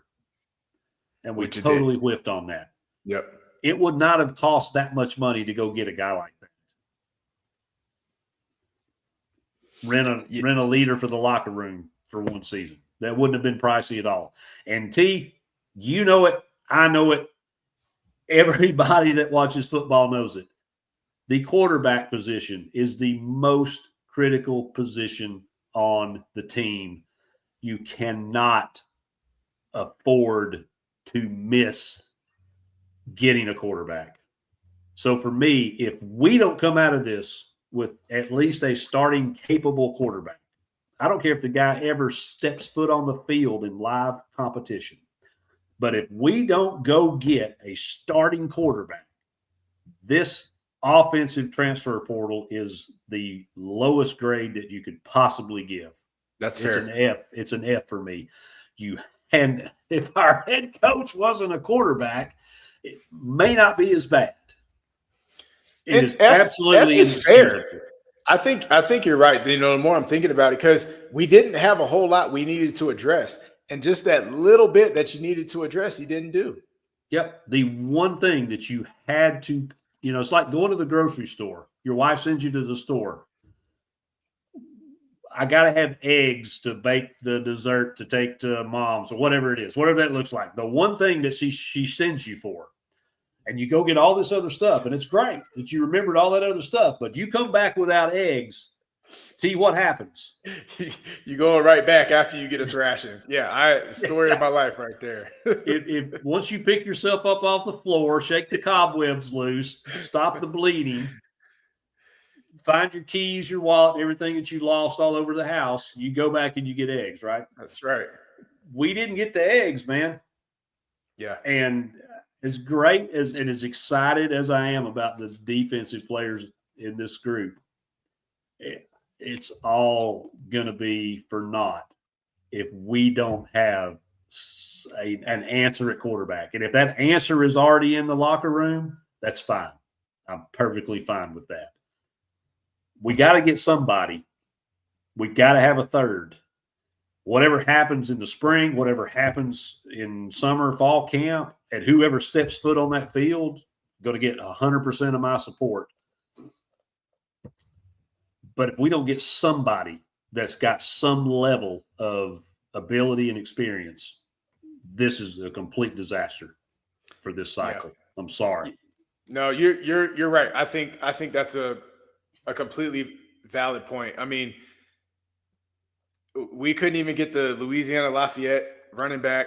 Like you said, we need a little bit of running back depth. I got it. We like the guy that was behind Starr and Peyton this year. I forgot his name. Dwayne Morris. Yeah, Dwayne Morris, and he seems like he's got some potential there. But running back is a position where you need some depth because those do take a lot of contact. They get beat up. And some experience, again, because the one thing, like in the NFL especially, but I think in college as well, the one thing that keeps a talented running back off the field is pass protection. So there again, I still think you need some veteran leadership presence. And right now that is exactly Deshaun Bishop because Lewis is gone and Starr graduated. So we got Deshaun and we've got two rising sophomores or red shirt, whatever. I don't know what their status is. Forgive me. Dwayne Dwayne Morris had exactly 16 carries last season. Yeah, that's not good enough. I mean, not on him because we Not had on three him, guys. no. We had 3 guys ahead of him, but that's not enough. I'm with you. Yeah. So for him to be the, in case of emergency break glass guy for Deshaun Bishop, I don't feel great about that. And there's no disrespect to Dwayne Morris whatsoever. If he wasn't talented, he wouldn't be on this team. We wouldn't have recruited him and brought him in. We got to have somebody else back there. And that was kind of my whole thing going into it, is everybody saying, oh, no, we're fine at running back. Well, no, we're not, because, again, Deshaun Bishop can't carry 300 times, 400 times, whatever it is that you're going to expect him to do. Yeah, and this is going to end up being another one. Just like we keep saying we can't treat Jacoby the way we did Zakai. We don't need to be treating Deshaun the way we did Dylan Sampson. Yeah. Like it's the exact same thing. Exact same thing. And, so many people said, oh, well, if there's one position I trust our coaching staff with, it's running back. Well, me too. There's one position I trust our coaching staff with, it's quarterback. Well, me too. But the problem is we don't have them. I mean, they could go out and get, somebody from Sweetwater, Texas School of Cosmetology. If they evaluated them and said they're a good fit and they'll work on our team, that's fine. I don't care. Cool. But get somebody on the team. Get somebody. Bring us somebody to fill the need. Yeah, you're right. You're right. It is. I was a little soft with a C- because the only position you didn't need to bring anybody in was receiver. Wide receiver. Yeah, between the guys that we've got returning and I think the freshmen that we brought in, because we've seen it, freshman is a place where you can come and contribute at wide receiver, not necessarily as much for Heupel, but just with college football. Just in general, right. Yeah. You can come in and play. And we were probably okay at tight end, but then, the guy who dropped the pass against Oklahoma just hit the portal, and so it looks like we're bringing in something there. But you needed at least one offensive lineman, which I think we addressed. We got. You needed one running back and one quarter. That's it. 3 dudes. Yep. And we couldn't do that. Yeah. And, and everybody's screaming about, oh, save the money. Don't spend it on quarterback, or, don't spend it on running back. We need to spend it on defense. Well, we've done all that. And we've still got glaring holes, albeit small in number, but large in relevance to the success of our team. From a coach that played quarterback in college, won a national championship, and is regarded as, high IQ offensive, coach. And we've got 2 of our most important and the most important position on the team, but 2 of our most important positions on offense with glaring holes in them right now. And the kid you're talking about, offensive tackle he's from LSU. His name, Ori Williams. Thank you. My notes. This kid is a monster. He's 6'8", 330 pounds. And I think we can definitely find a home for him and get him, get him some good coaching, get him up to speed, because I'm not concerned in the sense of I don't trust our coaches, but you have to wonder, though, what the holdup is with this kid, because he only started 2 games last year for LSU, and that was one of their worst offensive lines, man, in a very long time. So, and LSU fans will be the first to tell you that their offensive line was terrible last year. So whatever deficiencies there are, I fully expect our coaches will be able to, to bring him along and get him where he needs to be. But holy cow. I wish we had that problem at quarterback. I wish we had somebody that we needed to bring along and get up to speed. But right now we don't have any clay to mold. So yeah. And do you know, will Faison be on campus? And is he an early graduate type? I'm under the impression that yes, he will be here for spring ball, but I don't 100% know that for sure. Yeah, that's something that would be good, because that was my holdup with Levitt, was he can't go through spring practice. And we had to endure that last season with Joey because of the volleyball player and all that mess, right? Everybody remembers. I don't want to choose to go through that. Like I don't want to set myself up intentionally to not have my starting quarterback miss spring practice. Well, and you could see how it impacted us early in the season too. That just the chemistry wasn't there yet, timing wasn't there yet. So yeah, that is not ideal. Yeah, and compound that with the injury, the Liz Frank, which is tricky, especially for a guy that runs as much and as hard and recklessly, and I say that in a good way, as Sam Levitt does. So there's just a lot of question marks. But do you think at this point, if there's a possibility of just throwing a metric ton of money at him to get him away from LSU, do you think that's our play? It sounds like it. I'm what a finish, Jacoby. He's special, man. Yeah, he is. I'm not on board with it, but honestly, even I'm on board with it at this point. If that makes sense. At this point, yeah. At this point, he would be our best option, even if he doesn't go through spring ball. Yeah, because he does know about preparation and all that kind of stuff.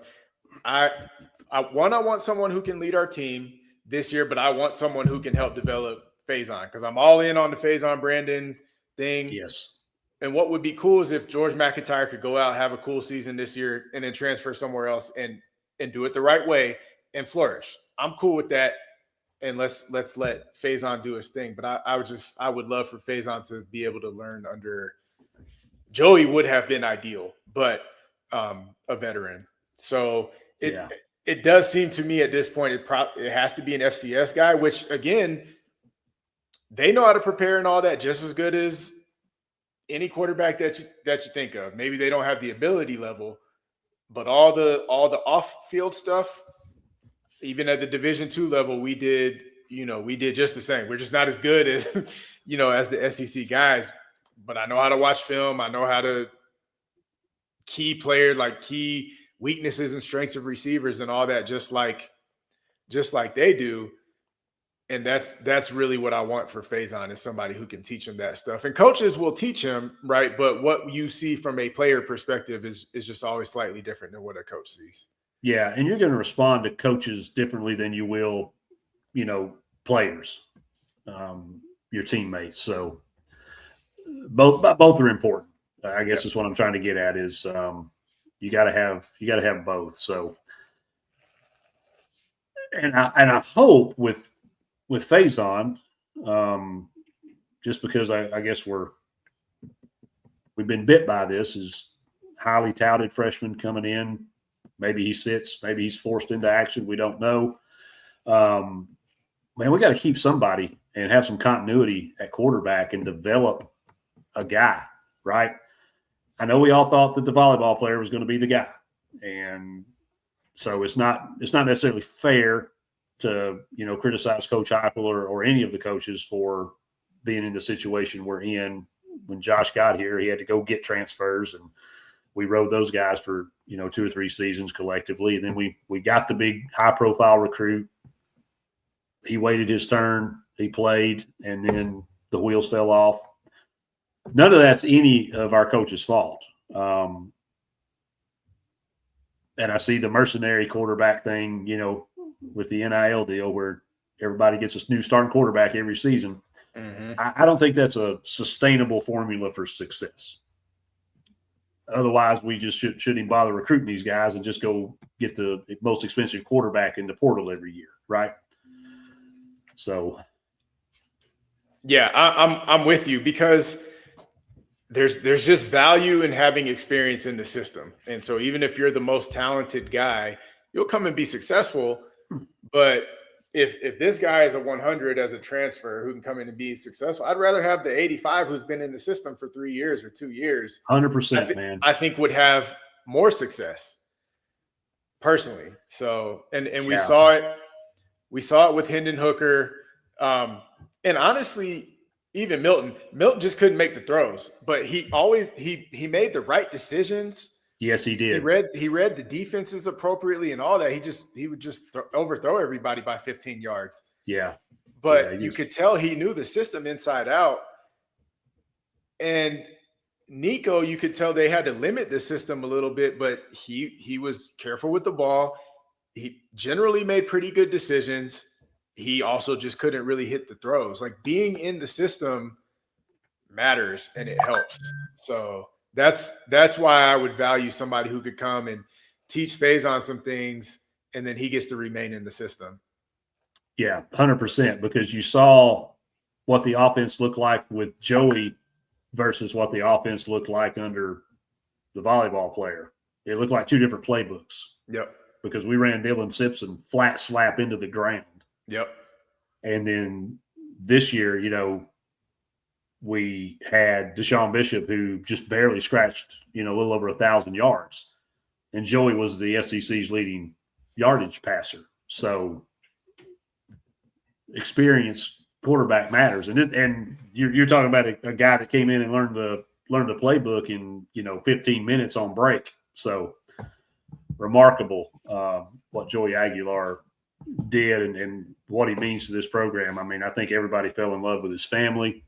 And just, as soon as he got here, he started going out in public, making appearances. He was just up the road from me in Fayetteville in the summer. And like, he literally probably just got in and got his stuff put away, and he's already out, meeting people, greeting the fans, being involved in the community. It was fabulous to see. So he'll be missed. He'll be missed for a lot of reasons. 100%. Who is this Henderson kid? I don't know, man. This fella. Is it Scoot Henderson, and they're just messing with us? Like, well, what Scoot cannot do is make threes, and I just saw this Henderson make threes. So that's true. I wonder if they're related, though. But yeah, I don't know that I recall a Henderson, but he's out here playing super important minutes. Yeah, critical minutes as this clock starts to tick down. What I always find interesting, and I think it's a testament to the opposing team, is that we're down by 7, 8, whatever the case is. So we obviously pretty significantly outplay them to get back to a point where every basket is back and forth. But this goes to your point about sustainment. Why can't we just sustain what we were doing to close the gap to expand the lead on our end? Why we got to go back and forth all the time now? It makes for an exciting game, but I'm always curious what changes. Does the opposing team, in this case TAMU, all of a sudden their urgency skyrockets again, or what? But we close this gap, but now every bucket is a score lead change. It's just interesting. It's kind of crazy to me. Like, the same thing, you see it in football with the 2-minute offense, and you think you've gone the whole half with you've made a field goal and turned the ball over, whatever, blah blah blah, and then the last 2 minutes of the half you just drive right down the field like it's a scrimmage. Mm-hmm. And you think, well, why can't we do that every drive? What was different? And it puzzles me to see how teams can just almost flip a switch. All right, I'm on the last 20 seconds. So my clock is at 16.7. So maybe we'll be close and synced up here. Jacoby has to stop trying to throw alley-oops to Felix. He is a terrible alley-oop thrower, which is fine, but that's not your strength. Just and not in traffic. He was guarded on that one. He wasn't standing there open under the basket. He didn't have the angle to throw it to him or anything. Nah, he forced it. His eyes got big, and he made a bad decision there. Yeah, and obviously you live with it. We rock with Jacoby, but just take that one out to Arsenal for me. We did all the lives with Zakai. Let's leave that one in last year. And man, Jacoby. Oh, he missed the first free throw though, so I'll take that. I'm nervous now. Yeah. This is where I hate where you guys get to be ahead of me, because you You know what's going to happen. Yeah, I'm not gonna say anything. I'm gonna let you catch up. I'm gonna let you comment. That way, I know what I know you're So aware. you're in timeout right now, right? Yes. Okay. So we're down to 16.7 seconds to go. What do you do just in terms, like, when do you want to get your shot up? Because Well, generally you want to get your shot up and have a chance for an offensive rebound. I think we need to get the ball across half court and call a timeout and not go down with 2 timeouts in our pocket. Number one, and number two, get it in the half court and get a puke play called up. I'm with you about the timeouts in the pocket. The one thing I don't like about that is you condense the court a little bit, because if you're going to take the ball out now you can pass the ball back into the back court, but if you pass it into the front court, then obviously you've just cut your court in half. So, but if you start off just bringing it from under the bucket, you got the whole 96 feet at your disposal. Okay, I don't disagree with that. And I'm with you, and I hate going down with timeouts too. Yeah, I now, think the moment has been in our favor most of the game, so Rick hasn't really had as much need to call, or most of this half, he hasn't had as much need to call timeouts maybe as he did in the first half. But the one thing that scares me about calling a timeout on our half of the court is a condensed court, particularly with how bad we are against ball pressure.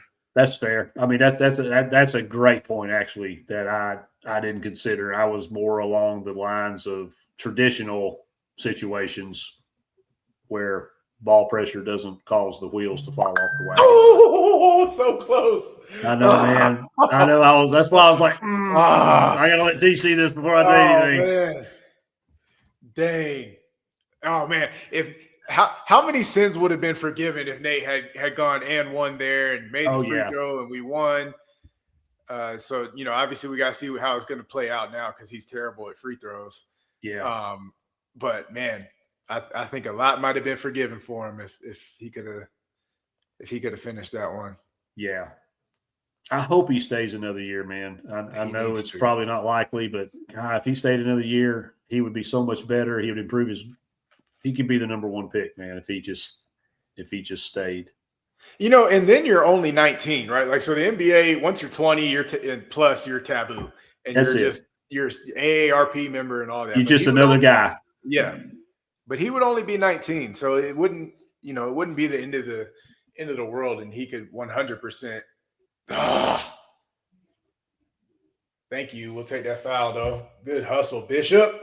And see, we've talked about this. He fits. He has taken the mantle from Triple J to Meshack, and now it's on to Boswell. He definitely fits that gritty guy that we need. Oh yeah, he is not afraid of contact. He's not afraid to do the dirty work, dive on the floor. Like he's that guy that we need. Yeah, I mean he had 2 dudes boxing him out, and he still got the rebound. Yeah. Oh my gosh. Dang it. And I like games like this. They're more entertaining to me. Blowouts. 100%, man. Yeah. Blowouts. Everybody likes blowouts. I don't really like them. They're not fun to watch. But I don't watch the NBA. Yeah. I don't watch the NBA for that reason. Luckily, I'm already bald, because these ones, man, they would make me lose some hair for sure if I had any left. Oh man, no kidding. Oh man, that's off of us, right? That's got to be off of us. Real time, I thought it was. This is going to be huge on replay call. All right, they're checking it now. Yeah. So did you see the thing? They were like, Coach Gainey is one of the top 100 most. Is he our head coach in waiting? I think so. I would love it. I would too. I think so, because I don't necessarily know what his pedigree is, but he sat under Rick for a good while, and we thought it was going to be Kim English, right? We thought that was going to be kind of the path, but when he left, and then we got Coach Gainey, I think it would be phenomenal to have the lineage of Rick Barnes step in versus go out and get just whoever nationally. I think he's earned that.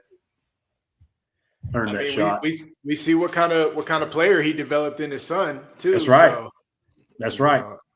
And obviously, you get to spend a whole lot more time and all that. But yeah, I would love to get a homegrown guy, so to speak. Yes, 100%. And I just could like we got Elander. Yeah. Yep. And I could 100% see Rick Barnes like advocating for him. Do you remember a few years ago, Rick got in trouble because he was using some of his paycheck to augment the assistants? The assistant salaries. Yeah. Yeah. So I could 100% see Rick advocating for his guys. Oh, I love that story. Okay. They're still trying to decide whose ball it is for me, but I know they're going to give it to TAMU. I keep wanting to say Mississippi State, who is beating Bama right now. Yeah. It's early.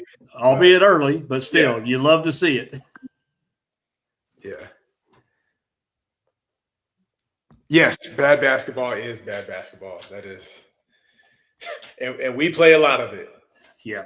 If you like bad basketball, come watch the ball. Tennessee is must-watch TV, must-see TV. Tennessee is for you. Yeah. If you want bad commentary, bad podcasting, right here's the spot. Listen to us. If you want bad basketball, watch Tennessee. Yes. Yeah. You win. Listen to us and watch the game. Oh my gosh, man. It is. I mean, it's almost like demolition derby at times. Like, it is very difficult.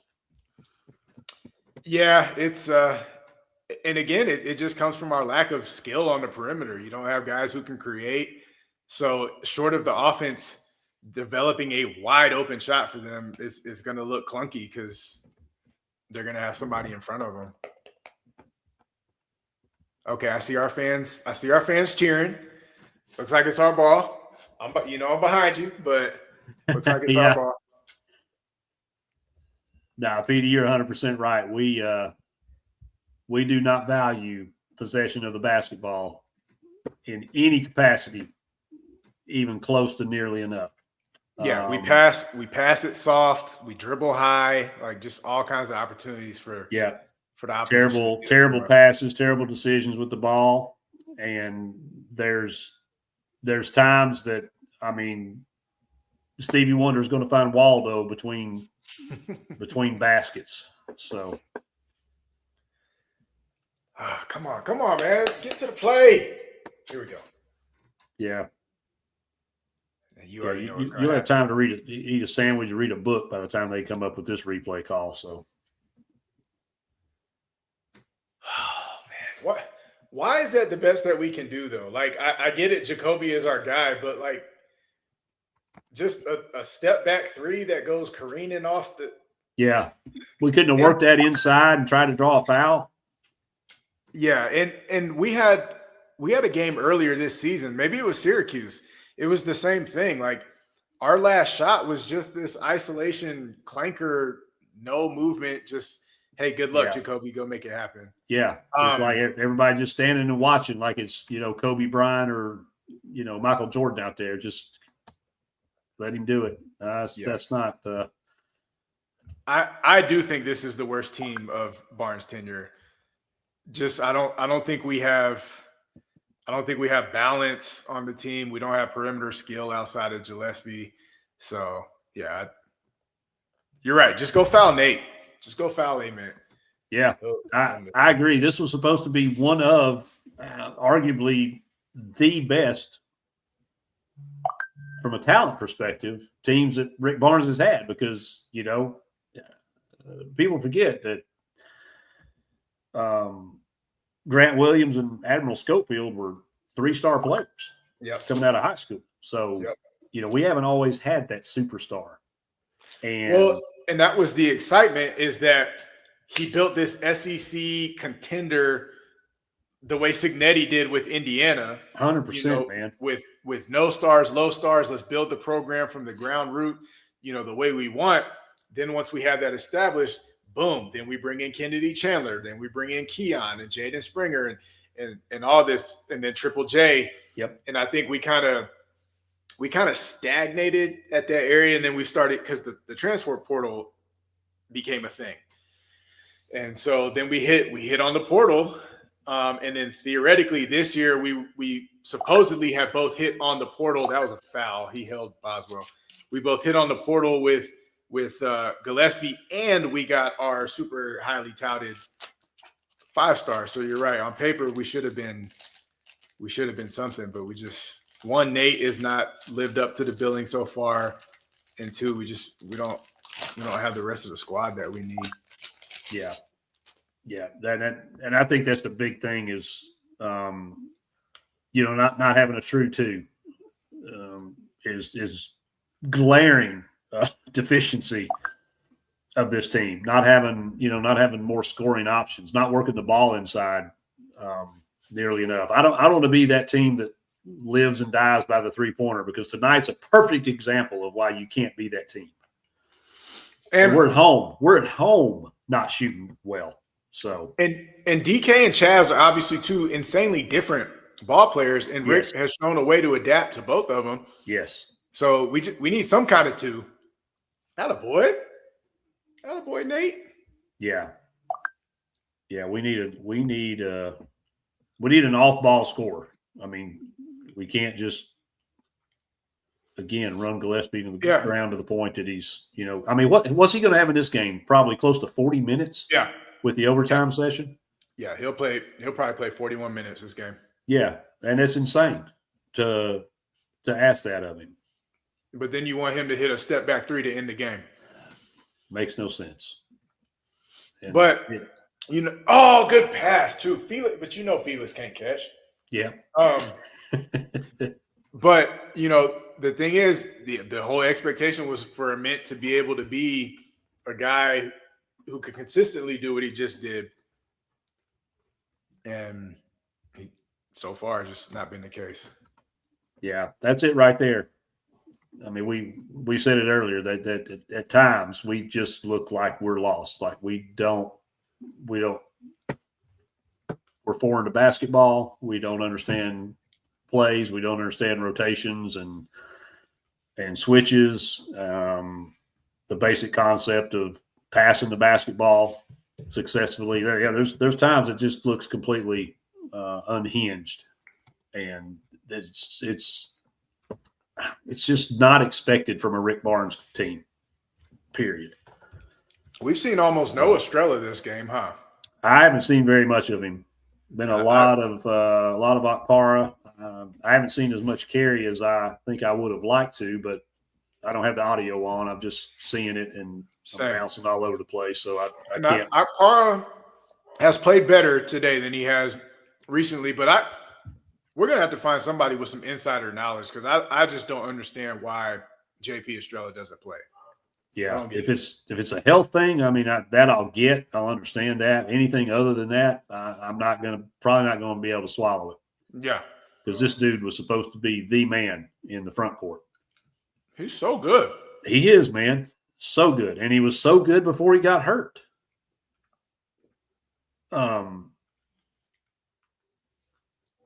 This season, JP is hurt, and so is Ak. He got hurt. JP got hurt this game.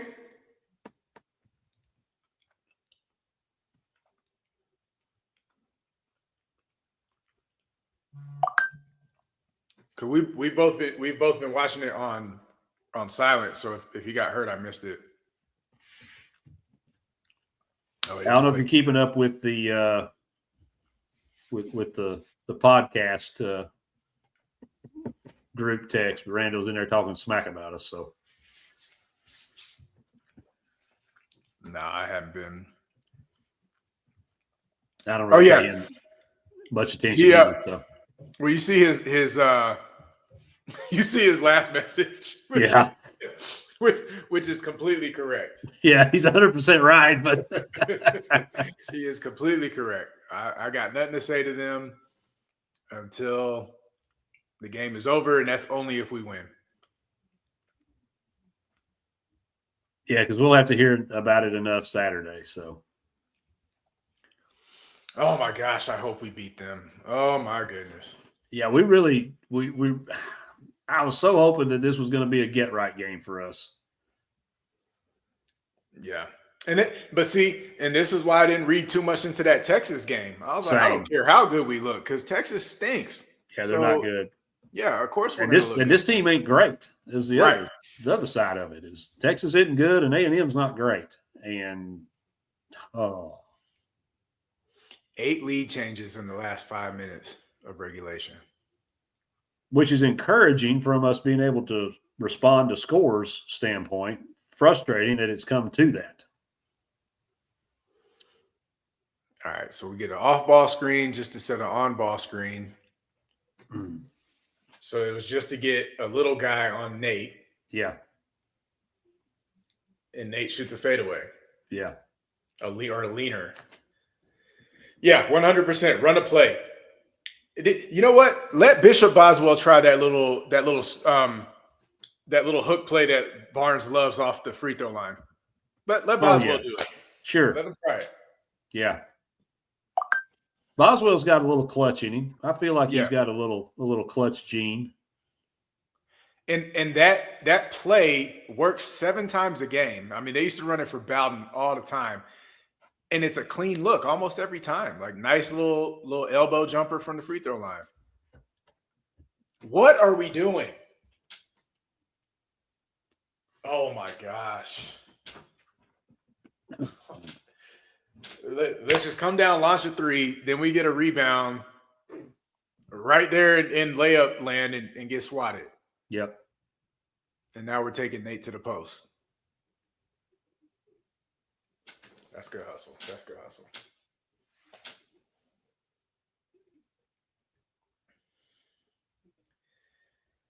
I forgot who was that early. Was it Houston or maybe Kansas that just like literally every play down the court would just post Nate up?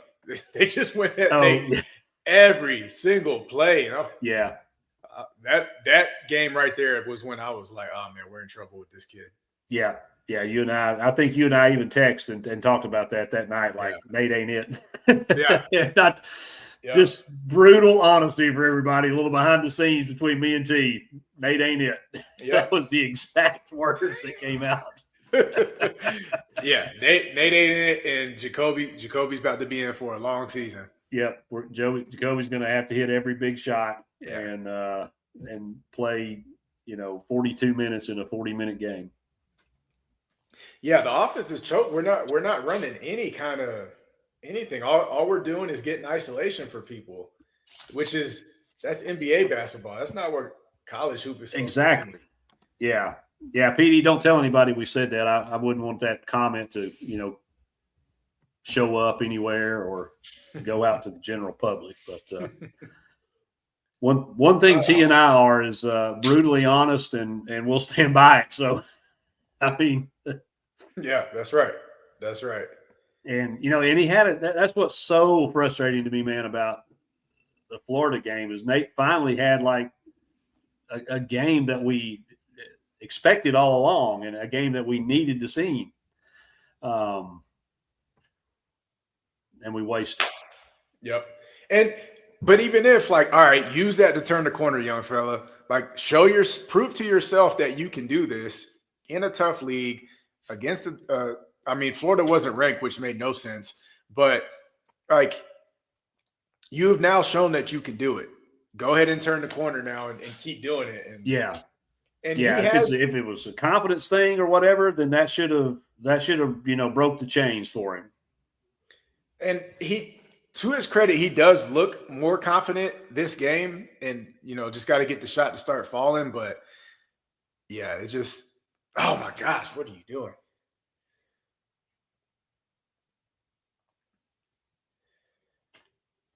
All right. I'm behind y'all, so it's tie ball game for me right now. Oh man, something we talked about earlier. You can't make this up. Oh,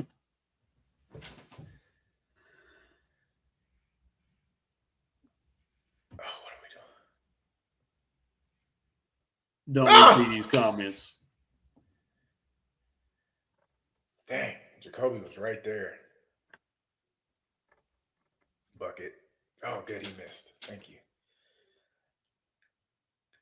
It's just like in football, you know how like Carson Beck looked like trash all year with Georgia, and then decides to look like a Heisman against us.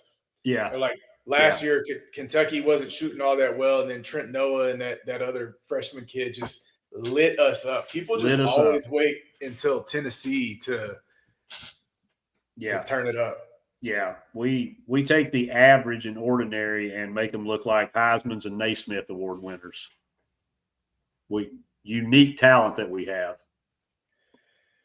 Oh my gosh, double overtime. This is crazy though that they are running it. They're running it through Nate, which is interesting. It is, and better on the free throw line tonight. So it's a good thing. But you know what we should do right there? Sub Jalen Carey in, let him put his shoulder into somebody's chest. That's right. Just get a layup. That's what we should have done coming down the stretch in regulation, and we wouldn't be in this situation. Yep. Why a fadeaway three with the clock running out, and you only need a point? Work the ball inside, draw the foul, make the free throws. You're in the bonus. You got 2 cracks at it. I like that. I like those odds a lot better, T, than I do shooting a 23-footer. Yeah. Yeah, man, Jacoby's he's going to play 45 minutes tonight. Let me see where he's at right now. Yeah, he's already at 44 minutes. That's insane. That is insane. Does not come out of the game. He doesn't come out of the game. Yeah. He's come out. He's not played 1 minute of this game. Is that what you're telling me? 60 seconds of play time. He has not played in this game. And maybe he does have it like Zakai. I don't know. I mean, when you look at him, he's impressive to look at. And he all is. That, he is. Man, 44 minutes, and now, so he's going to play 50 minutes tonight, basically. Yeah, he's not going to come off the floor now. Correct. And so he's at 44 minutes, and it's a 5-minute overtime. So yeah. And he strikes me as the type of kid that he won't let him take him out of the game. That's right. He's going to stay on the floor. All right, we got Estrella back in the game. Carey's back in the game. Oh my gosh! Of course, the game we picked to do a watch party is the one that goes into double overtime. No kidding. I was just thinking that, like, my wife's probably so mad at me. She's running around chasing these kids and stuff, and I'm just up here talking sports. Yeah, I haven't even seen my wife today. I know she's home. I heard her come in. All right. And my dinner's probably either in the dog's bowl by now or it's cold, wrapped up in the refrigerator. I was in a class today for work, and so I came home early. So we ate dinner early, which my wife was all excited. She was like, "Cool, we're gonna eat now," but.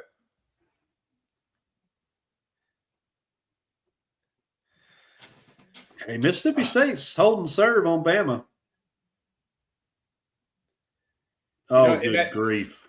And that's interesting because, they're kind of talking about, like, the SEC is still strong, but obviously nothing like it was last year. But, if a Mississippi State beats Bama, that starts to bode well, I think, for the league as a whole. I agree 100%. It may not be as strong as and deep as it was last year. Or maybe not as top heavy would be nice too. Yeah. Even though we were part of that, we're clearly not part of that this year. So, right. Yeah, I think with the only bad teams are probably, maybe us, but LSU. The LSU, yeah. LSU, Texas, and maybe us in Kentucky. How the turntables have turned. No kidding. And I'm probably Ole Miss. I don't know what Ole Miss has, but. All right. I love the fact that we have a shot clock. I wish right now we didn't. We just Yeah. dribble the 4.5 minutes out of the game. Oh, there Right. you go, Nate. Ah, put his shoulder down though. I like it. JP, use your. Oh nah. JP freaked out. He just slammed the ball against the. He tried to do a hook shot, just slammed it against the. Yeah. He was definitely getting hammered in there. But is JP? Is he a 7-footer? He's close. If he's not, I think he is. So you're like 6'11". 6'11" at worst. Yeah. Yeah, they say he and Cooper Flagg used to go at it in up there in Maine. Oh wow, yeah. They're the two best players to ever come out of the state, or something like that. Yeah, I could easily see that. Oh no, you're probably about even with Hammer. I am always like 3 plays behind on everything. Yeah, I've got a stop clock at 2:52, so that compares to what you've got. Yeah, PD. I'm a minute behind. I'm a minute behind you. Yeah.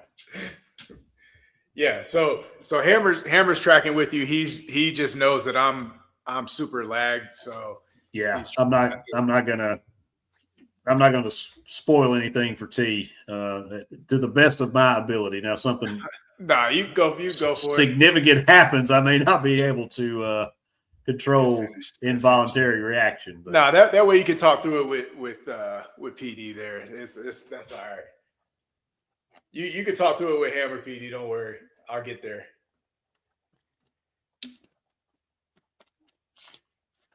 Oh yeah, Goodness, Bama must have went on a tear. They now have a 5-point lead. Oh wow, because they're down by 8 on my screen. Yeah, I mean, and look how much time we're literally talking like a minute or so. Yeah. They must have absolutely went on a tear. No, I'm sorry, T. It's 5-point difference. I don't have my glasses on. I'm watching this on my phone. I think that's 32-27, not 22-27.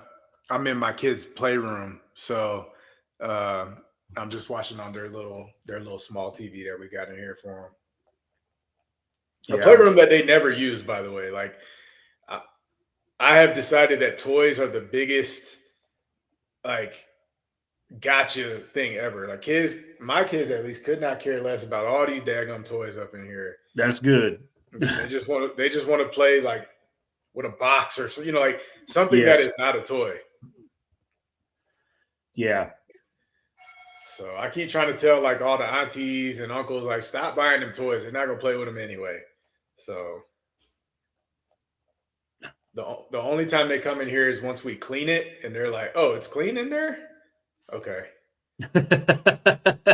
Stand by. Yeah. All right. So for me, I'm just now at the mark that you mentioned. I've got a running clock at minute 25. Who did Kentucky just beat? They just beat somebody a day or two ago. Somebody who wasn't good, but they won. Oh, Mississippi State. Okay. Oh, get that junk out. I see you, Nate. That's how you act like somebody who's 6'10". That's right. That's what I'm talking about. That's Be right. long and make good stuff, Nate. Man, Nate might be it. Let's see. Yeah, I'm seeing a little Grant Williams in him right now. Let's see. Got a little of that dog in the overtime, refusing to lose. Man, I mean, Grant and Admiral, Admiral was so clutch. Yeah. Well, I remember I think it was 2017 when when Grant pretty much just beat Vanderbilt by himself, coming down the stretch. Just working from the free throw line. Yep, just put that team on his back and willed them to win. That was one of the most remarkable games I've seen. I mean, anywhere. That was amazing. Tough shot. Yeah, that's too. Yeah. It was Carey though. Yep. Let's go, Carey. Just talked about him too. Talked about him. Yes. Man, Feed, I hope he goes bananas against Vandy. feed the beast. Oh, I do too, dude. I want to see him ragdoll Vandy. Yes. Because they look, unfortunately, they look like the best team in the league right now. I need to know what's going on in Nashville right now. Are they finally just dumping money into the program? Somebody Into the that cares sports? about athletics has decided to open up the bank account. Apparently, it worries me about baseball now. Yeah, and they were already good at baseball anyway. Yeah, Just like yeah. generally speaking. You know, I mean, I feel really good about us. I mean, I love Coach Elander. He knows the culture and been a part of a lot of these guys that have come in, recruiting wise, portal wise. And when Coach V announced he was going, nobody left. So that speaks volumes to what Coach Elander means to the program. So I feel good about our season. A lot of people a little doom and gloom about it without Tony, but I'm not. I'm excited. To some degree, you're right. You're not 100% wrong, but you got to know the strategy, the in-game strategy, and scouting report tendencies, things like that.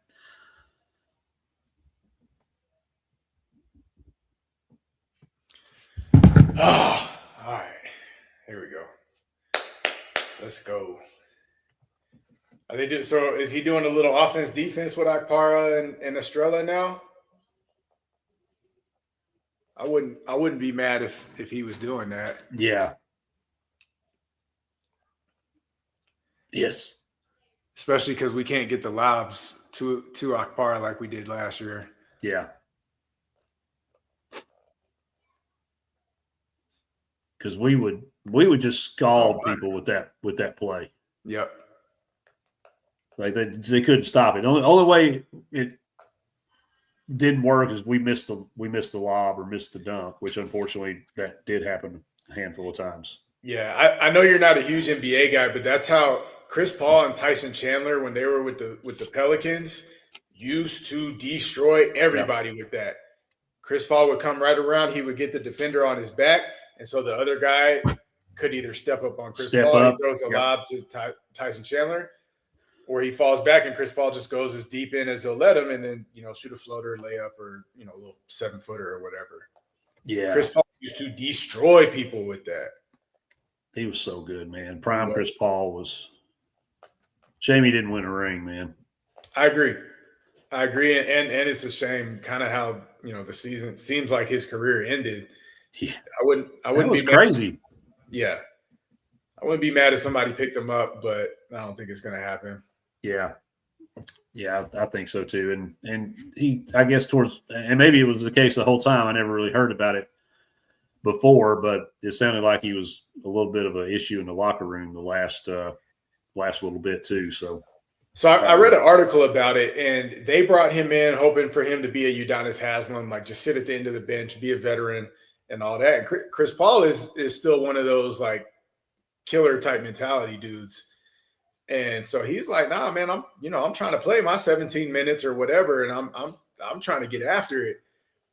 And then he was making suggestions with things to change, trying to build and establish some culture, because when Kawhi Leonard is your leader, he's going to do everything you need him to do on the court. He's going to work hard and all that, but he's not going to do anything to build the team, right? He's just going to be like, I'm good. I practice hard. That's what you need to do. Chris Paul was trying to do like bowling nights because he loves bowling, and come over to my house and we'll do movies or whatever. And that was just meeting a lot of resistance from the Clippers for some reason. So they were kind of having an issue, not because he was wilding, but because he would use his know-how maybe to make suggestions about play adjustments, and he was trying to establish culture. And I don't know, for some reason they looked at that as a bad thing and canned him. Yeah, I got you. Yeah, I didn't deep dive into that. I just do what pretty much everybody knew when it was announced, and yeah, it was kind of weird. The whole thing was weird. I don't recall ever seeing that kind of play out like that before. Yeah, and you don't do a Hall of Famer like that, man. No, I thought it was terrible. Yeah.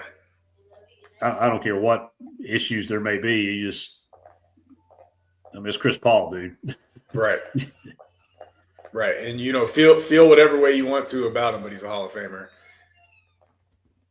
Man, so it's 8 o'clock for me. So, okay, it's not crazy over there. It's 10 o'clock over there for this game. Yeah, almost 10. That's not too crazy.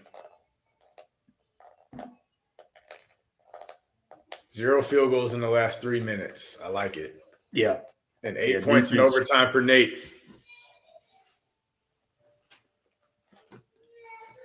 Yeah, I'm sitting on 30, almost 38 seconds on a stop clock with a timeout.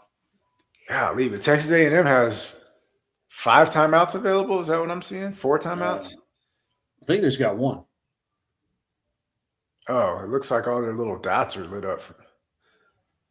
All right, here we go. What are we going to do?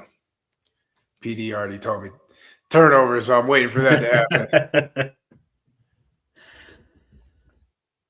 Yeah, Nate's got 8 points in overtime.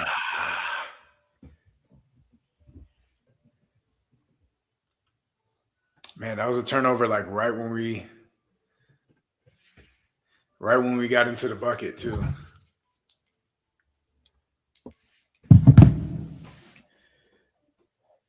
Yeah, you're not Oklahoma. wrong. Yeah, I guess Oklahoma is bad too. Oh yeah, they're probably not very good. So there's a couple of bad teams in the league, and we are right on the precipice of joining them. We're on the fringe of bad. We really are.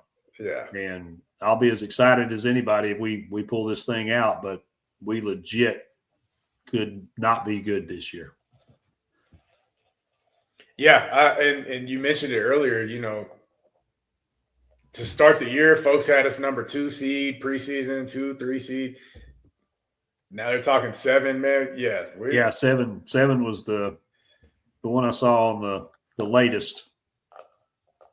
We'll be lucky to get that. I agree.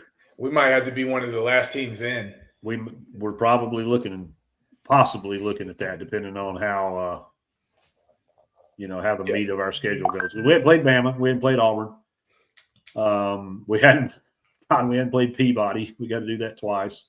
Yep, we got Florida again. And I don't necessarily think Florida. I don't think they're as good as they were last year. Certainly, but still Florida. Yeah, I mean, something about that uniform that just gets in our head or something, dude. I don't know. Walter Clayton was special, so you're not going to match what you got from him. That's good defense. That is really good defense. And you get a nice, strong rebound from Carey. Wait, they called a foul on us? Okay, no, they called it on them. Yeah, they called it on. I thought the same thing when it happened. They all huddled up on our side of the court. Yeah, I thought when they huddled up, I was like, no way. How could that possibly be a foul? I didn't really see the foul on Carey, though, to be honest. Yeah. All right, I already know what he's going to do with these free throws, though.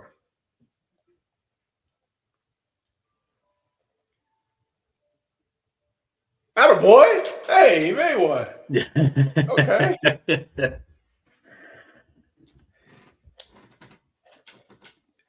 Carey, if you're a Tennessee fan and you don't love you some Jalen Carey, man. Yeah, go ahead and unfollow me if you don't like Jalen Carey. Yeah.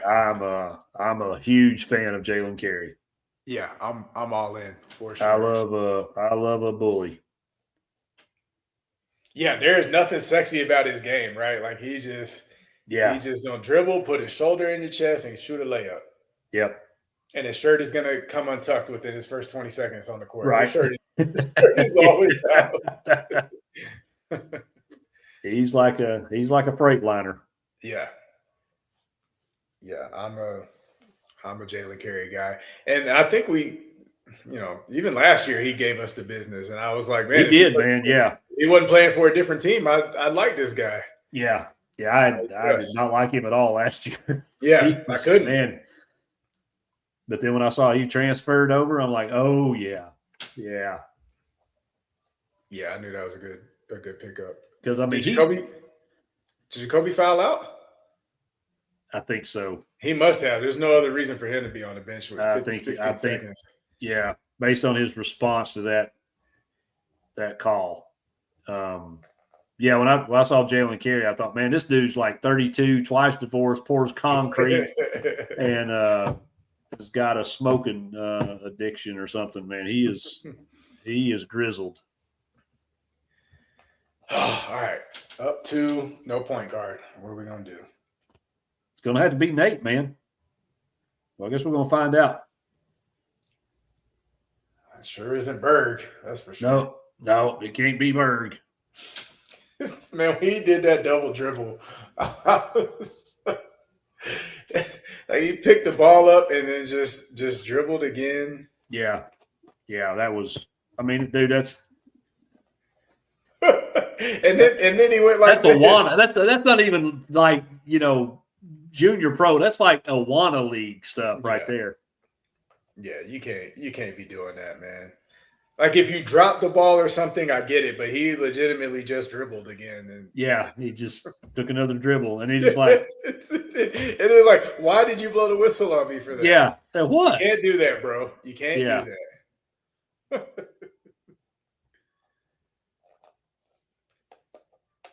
There was a guy that we were pursuing from Louisiana Tech, and I don't remember where he went, but I'm curious how well he's doing.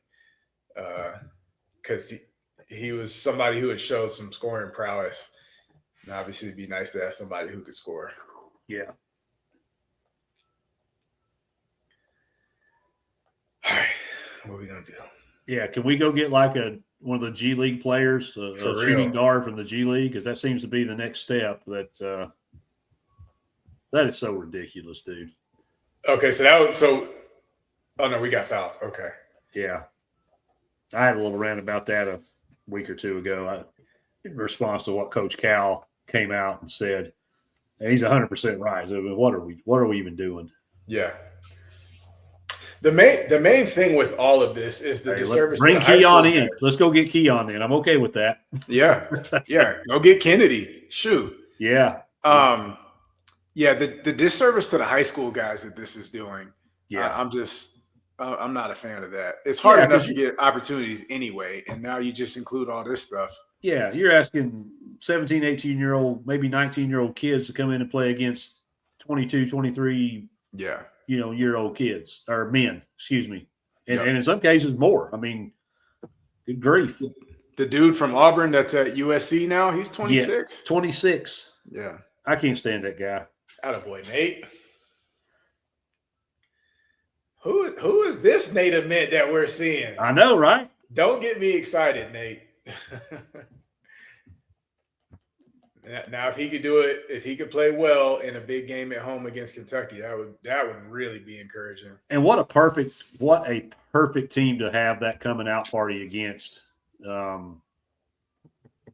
Nobody better than Kentucky to do that.